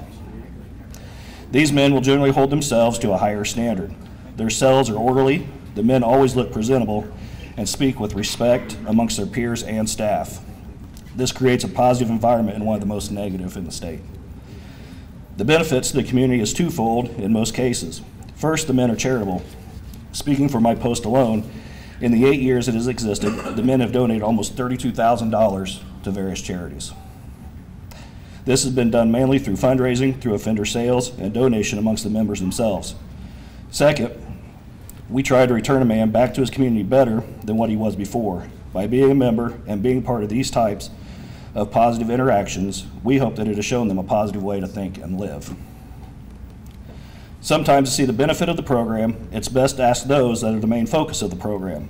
I tasked my men with writing essays, and out of the response, I'd like to share a few words from them. These will kind of jump around, so if it doesn't make fluid sense, I apologize. One stated, I do thank the American Legion family for the opportunity to serve again and giving me back a sense of pride that has been lost for a long time. Another, I see my sons in the American Legion membership as an opportunity to honor my father's service in World War II. It gives me an opportunity to enjoy fellowship of like-minded men. It makes me feel more like a citizen of my country, which I belong to and love. Being in here and knowing that I can make a difference in both my communities doesn't right my wrong, but it does help the hurt of being locked up. This wasn't supposed to be how life was meant to be. The American Legion has helped me realize how I could have and should have been more. And then in brief closing, we were asked on how the American Legion can help us. And there are a few numerous ways. I encourage you to reach out to your facility post wardens and liaisons. Each facility may have its own set of challenges or needs to be successful. A few of those could be financial, staff availability, or even physical plant restrictions. I will say you can never go wrong by donating your time. Please encourage your members to be volunteers. Even if it's going to a meeting once in a while within your district or becoming a mentor, these men become our neighbors once released and transferring members to your individual posts. Thank you.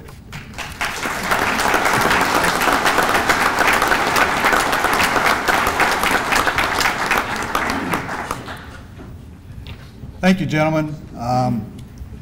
Mr. Hyatt just received a Legion application, so whatever posts are close to him, he does have the application. He knows he has to get a copy of his DD-214 and pay his dues to the local post. So whoever's close to him, catch him and talk to him.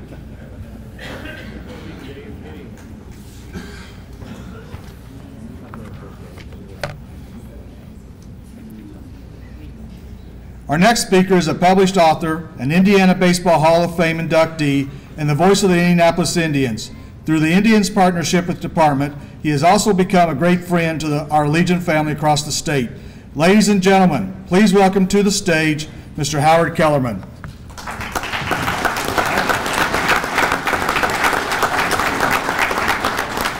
Thank you, Commander Strong. I'm always honored to come before you. You people are great people. You're special people.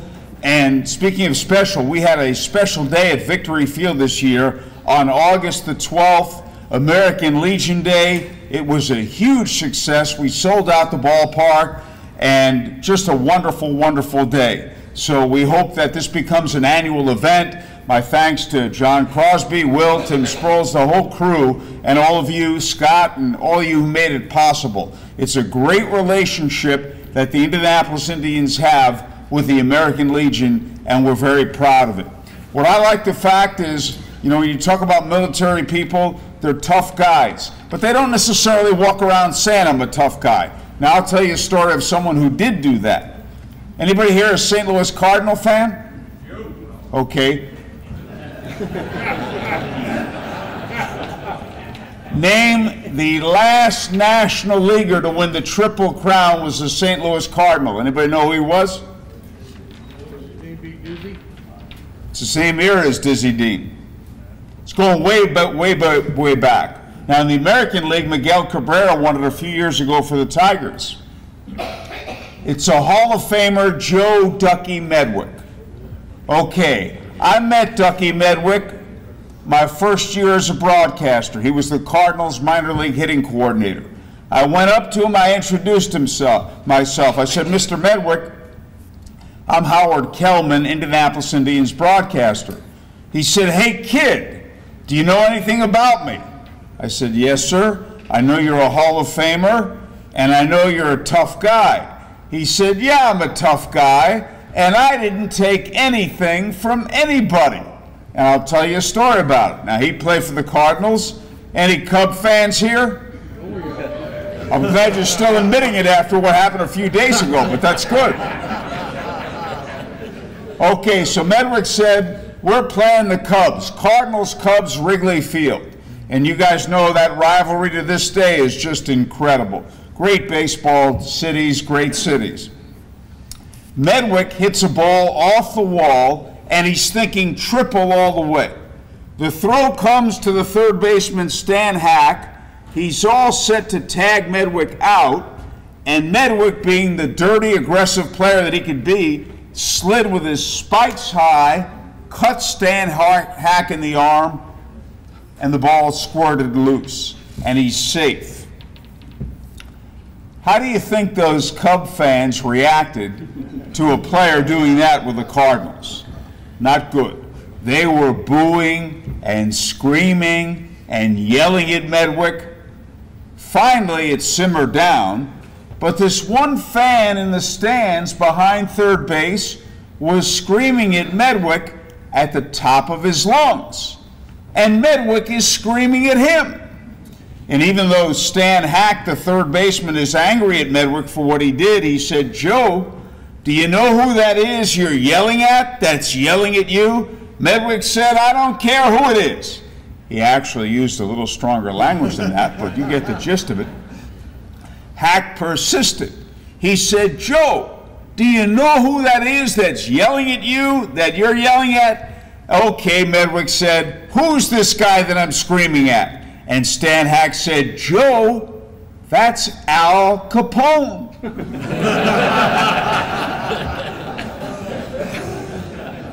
Medwick said, at that point I stopped yelling at him. And Medwick said, when I got back to the hotel room, I bolted all the furniture up against the door. But there's a little lesson here, be careful with whom you're speaking. He thought he was the toughest guy around. And they got Capone, though, for income tax evasion, finally. But anyway, it's wonderful to see all you guys. I've said this before, it bears worth repeating, different people here, different times. You are always welcome in the broadcast booth at Victory Field to visit me during a game. You're not bothering me in the slightest. I welcome your visits. Go to the reception desk. Tell them you're a friend of mine. They'll throw you right out of the ballpark in 5 minutes. No, tell them you're a friend of mine, and they'll give you a pass to come upstairs. If you've ever been in the suite, it's the same level as the suite level, the third floor. So please come up and say hello. You're always welcome in that broadcast booth. And I'm honored to come out here. John, I think this is the third time I've been to one of these conferences this year on a Saturday morning. So it's great to see all of you. And whenever I can do anything for all of you, please let me know. You're wonderful people, and we cherish the relationship between the Indianapolis Indians and the American Legion. Thank you so much.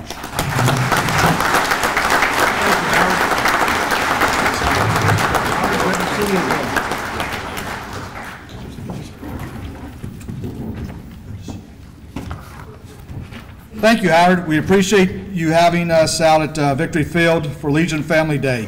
It was a great day, as you said. Thank you. I enjoyed coming up to be interviewed. Well, it was an honor to interview you. You did a wonderful job. Thank you. Appreciate that. You and the Indians have always gone out of your way to make us feel at home. Please know that you will always be welcome at ours. Good luck to you and the Indians organization this year. Thank you.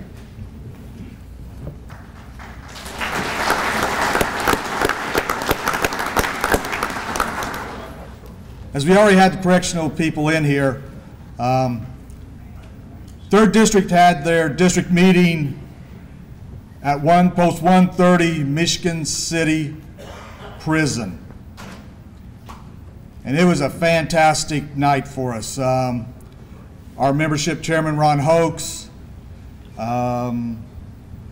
both Northern Vices came, our Sergeant of Arms and myself were there. They welcomed us with open arms. First time I ever went to a district meeting, or probably any of us, they sang to us, they played music.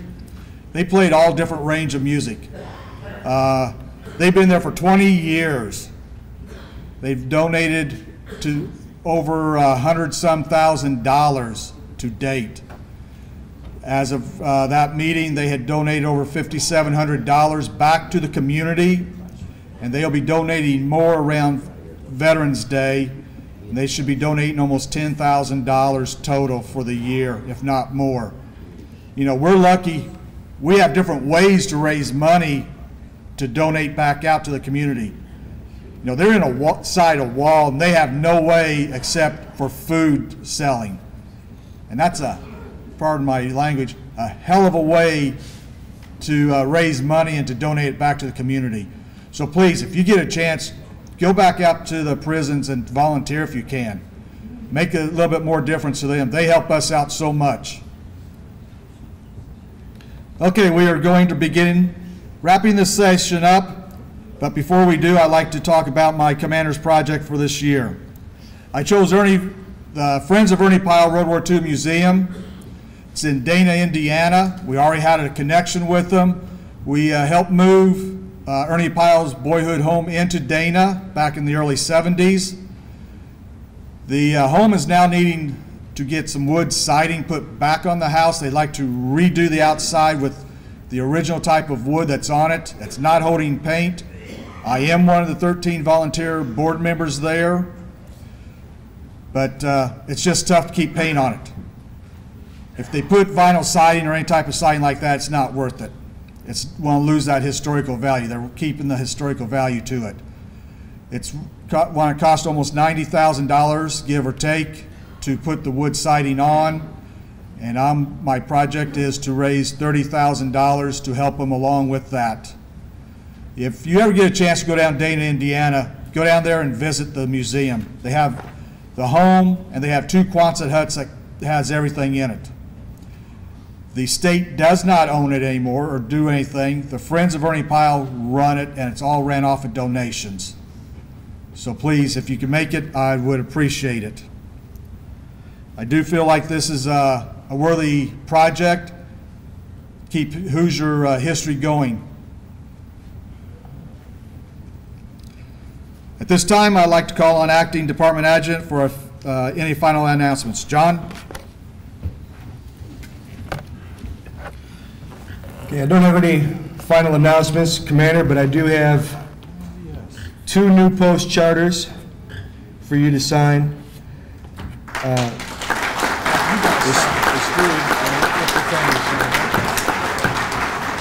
Now, normally we'd invite the new post commander. One of them is unable to make it this morning. He'll be at the membership meeting this afternoon. The other's a prison post, so they won't be here either. But we'll sign them on stage all the same.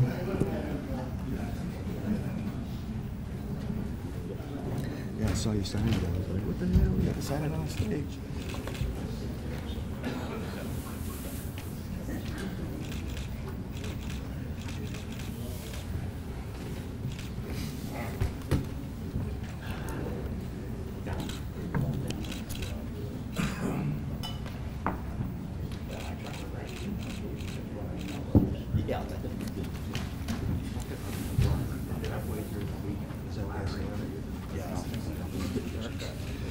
And we have a 3rd charter here. This is SAL, and so we'll present that as well at the SAL meeting this morning.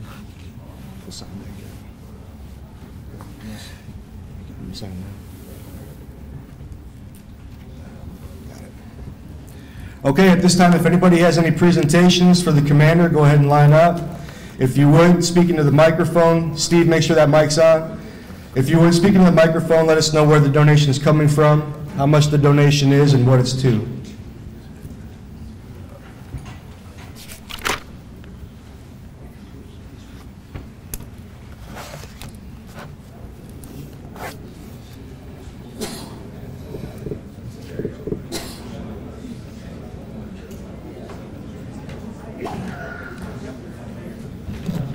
David, you check to see if that mic's on. Just tap into it. Yep. Thank you. Commander, I have 2 donations this morning.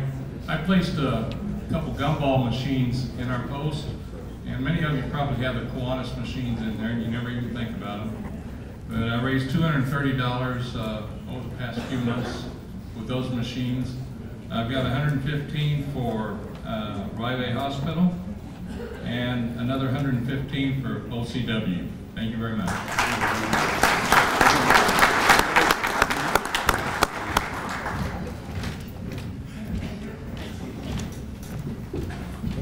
Commander, I'm from Commander of Post 66, Tim Connors.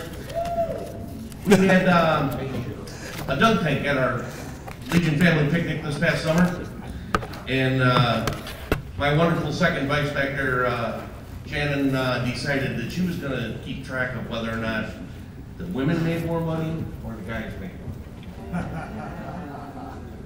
So later on that evening, as I'm explaining to a hall full of people what IVETS and the CWF is all about, what they do, the women were winning. Well, you know, the guys wouldn't have any of that. So that took us, basically 5 minutes later, we had another $200 to give you. And the guys won. So, Commander, here's $334 towards IVETS. Thank you.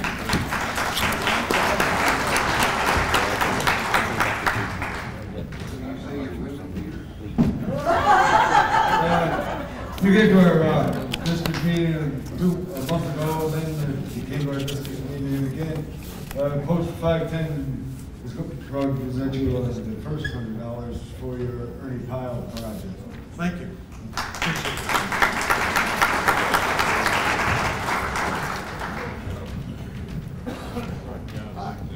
Mike Wooden, Whiting Post 80, up in the 1st District, and we do a chili cook-off, and we raised $500 for the Indiana Veterans Club. Good.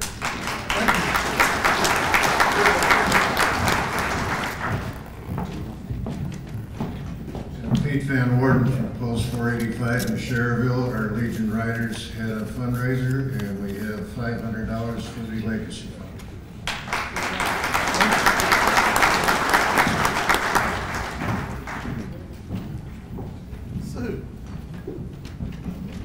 Sue Hunt from the 8th District. For the past 20 years, the 8th District is been having a chicken cookout for Indiana Veterans Home. And this year we raised $230.72 for Indiana Veterans Home.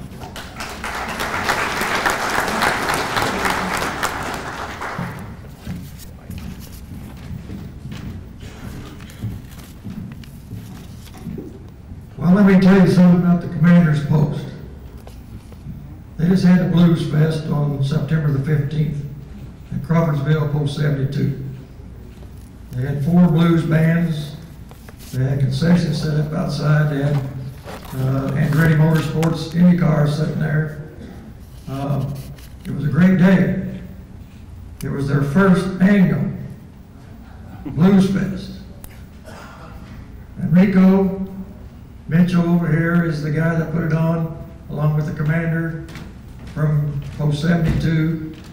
But before I left that day, they gave me $7,150 for Operation Comfort Water. And Rico's got more to tell you. We couldn't give him all the money that night because of Indiana gaming laws. Some had to run through different channels. So with that, $7,100. I also have $1,200 to add to that.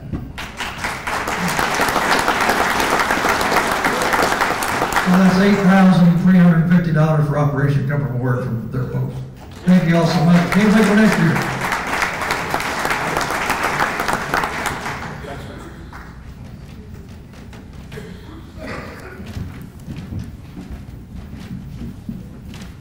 I'm Kevin Hinton, Vice Commander of the 7th District. One of my posts is the prison post at Carlisle. Kyle Snyder, Post 398. At their last meeting, they presented Commander Pridemore with 2 checks. One check is $337 from the Inmate Trust Fund, and then the post matched it to make it $1,001. Operation Comfort Water.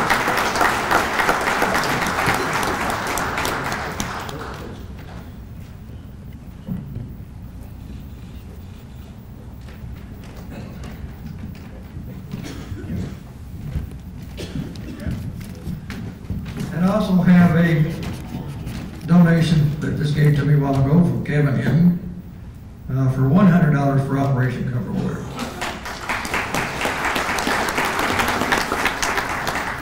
Okay, at this time, it gives me a great pleasure, you know, that with Post 64 and Post 511 district, every year they have something for a big project for Operation Comfort Wear. At the last at the convention, I gave a plaque to Post 64.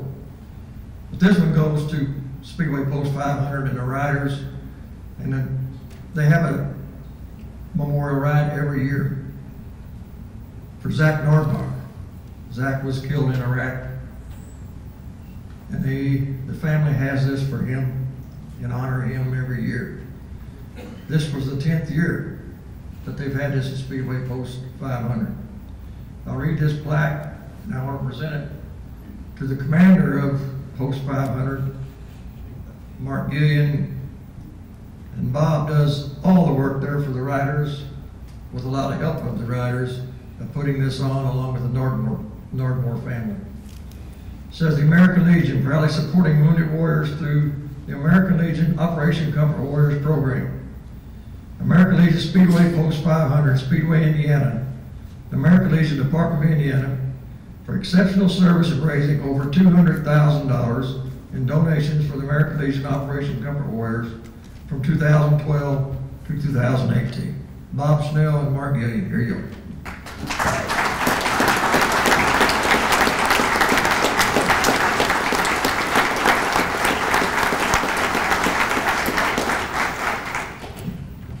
I just need to say one other thing. If you go to the department's website or you look on Facebook, you always see where I'm putting on other posts or units or squadrons that are riders that are having something of Operation Comfort Wear. Be sure you look on there because there's a lot of special ones coming up.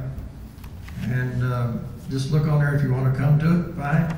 We got another one coming up. It's going to be an antique tractor thing at Elberfeld, October the 20th. There'll be antique tractors. It starts out at like 6:30 in the morning for a pancake breakfast and goes all day till 10 o'clock that night.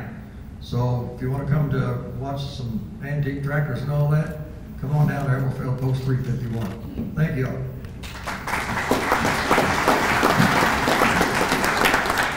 Past Commander Jim, I have a donation today, and this is not just from the riders. We have the support of our posts, auxiliary, and our RSAL.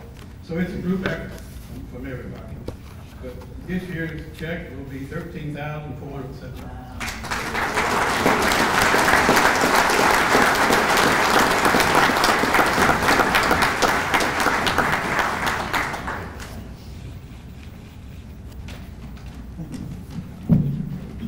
Get this for me after a while.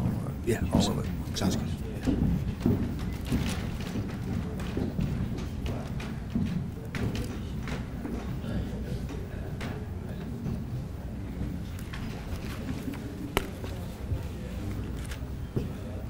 Okay, so that total brings us to this morning $27,752.72 raised. For Riley's, IVETS, IVH, Ernie Pyle, Legacy, and OCW. And yesterday, National Commander and the Department Commander gave a $27,000 check to Riley's Children's Hospital directly there at the hospital. So that'll be on the website and in the newspaper as well. That's all I have. Thank you, Commander.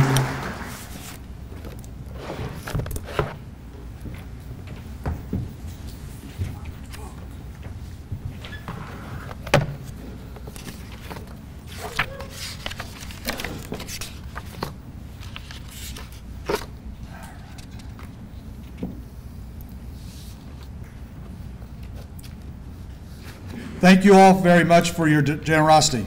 We will have a grand total, which we already did. Our business nearly completed for this general session. Is there any unfinished business to bring before this meeting? If you have not picked up your A and G or your flag education packets, they're still down in the headquarters by the restaurant. Please get them picked up. Also, we're going to have a raffle at, we're going to draw it at the dance. Go down to the office. It's a Frankenstein down there. Check it out. $1 ticket, 6 for $5. The profit goes to rehab. So please be generous. It's really nice looking. Picked it up at the Popcorn Festival in Valparaiso, 1st of September. So please go down, check it out, and we'll sell tickets at the dance also. Theme tonight is 20s, 30s, and 40s. We have Dapper Dan coming in to play for us. So please come down. It's 8 midnight? 8 to midnight. It's 8 to midnight tonight, so come down and dance, have some fun.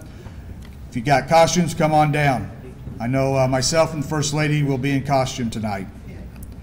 I want to thank each of you for taking time to attend this conference. I know it will be well worth your while to be here, and encourage you to participate in as many of the scheduled meetings as you can. I also want to remind you of the conference party tonight in Liberty Hall. Doors open at 8. Theme is 20s, 30s, and 40s. Look forward to you. Now, please stand as I call Department Chaplain Norris Kern for benediction. Reverend Kern.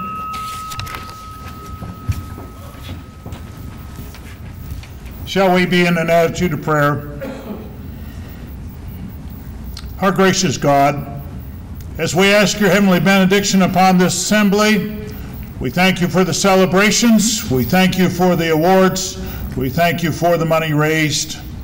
Our American Legion family working hard together. As we gather, we're also mindful of those who are in harm's way. Having a son-in-law deployed, I'm mindful of the Guard and the reserves, whose families are not on bases where there's mutual support, but they're in our communities, and they need the American Legion. They need us to surround them, care for them, and encourage them as their loved ones are deployed far away, sometimes not to be seen for a year. Help us to surround and encourage them. With post-traumatic stress and moral injury and the rise of suicide among veterans, we are mindful that we have a mission to reach out and care for these families. And with the families of prisoners of war missing in action and the Gold Star families, we, the American Legion, are very mindful of the cost of freedom and help us continue to cause our communities to be sensitive to these sacrifices. Send us forth with your encouragement and your blessing that we might return rejoicing for the good that we can do. For it is in your heavenly name that we ask and pray. Amen. Amen.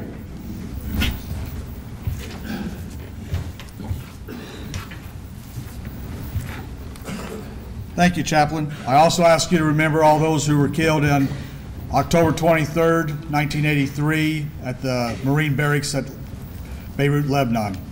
Yes, sir. Colors of our country being in place, hand salute. 1, 2. I declare this general session to be adjourned. Please report to all your scheduled meetings.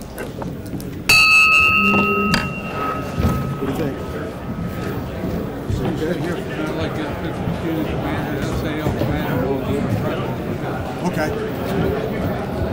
Yeah, 7 minutes late. 7 minutes over? Yeah.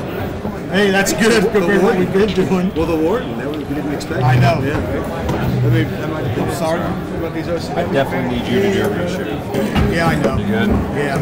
There's some good ones.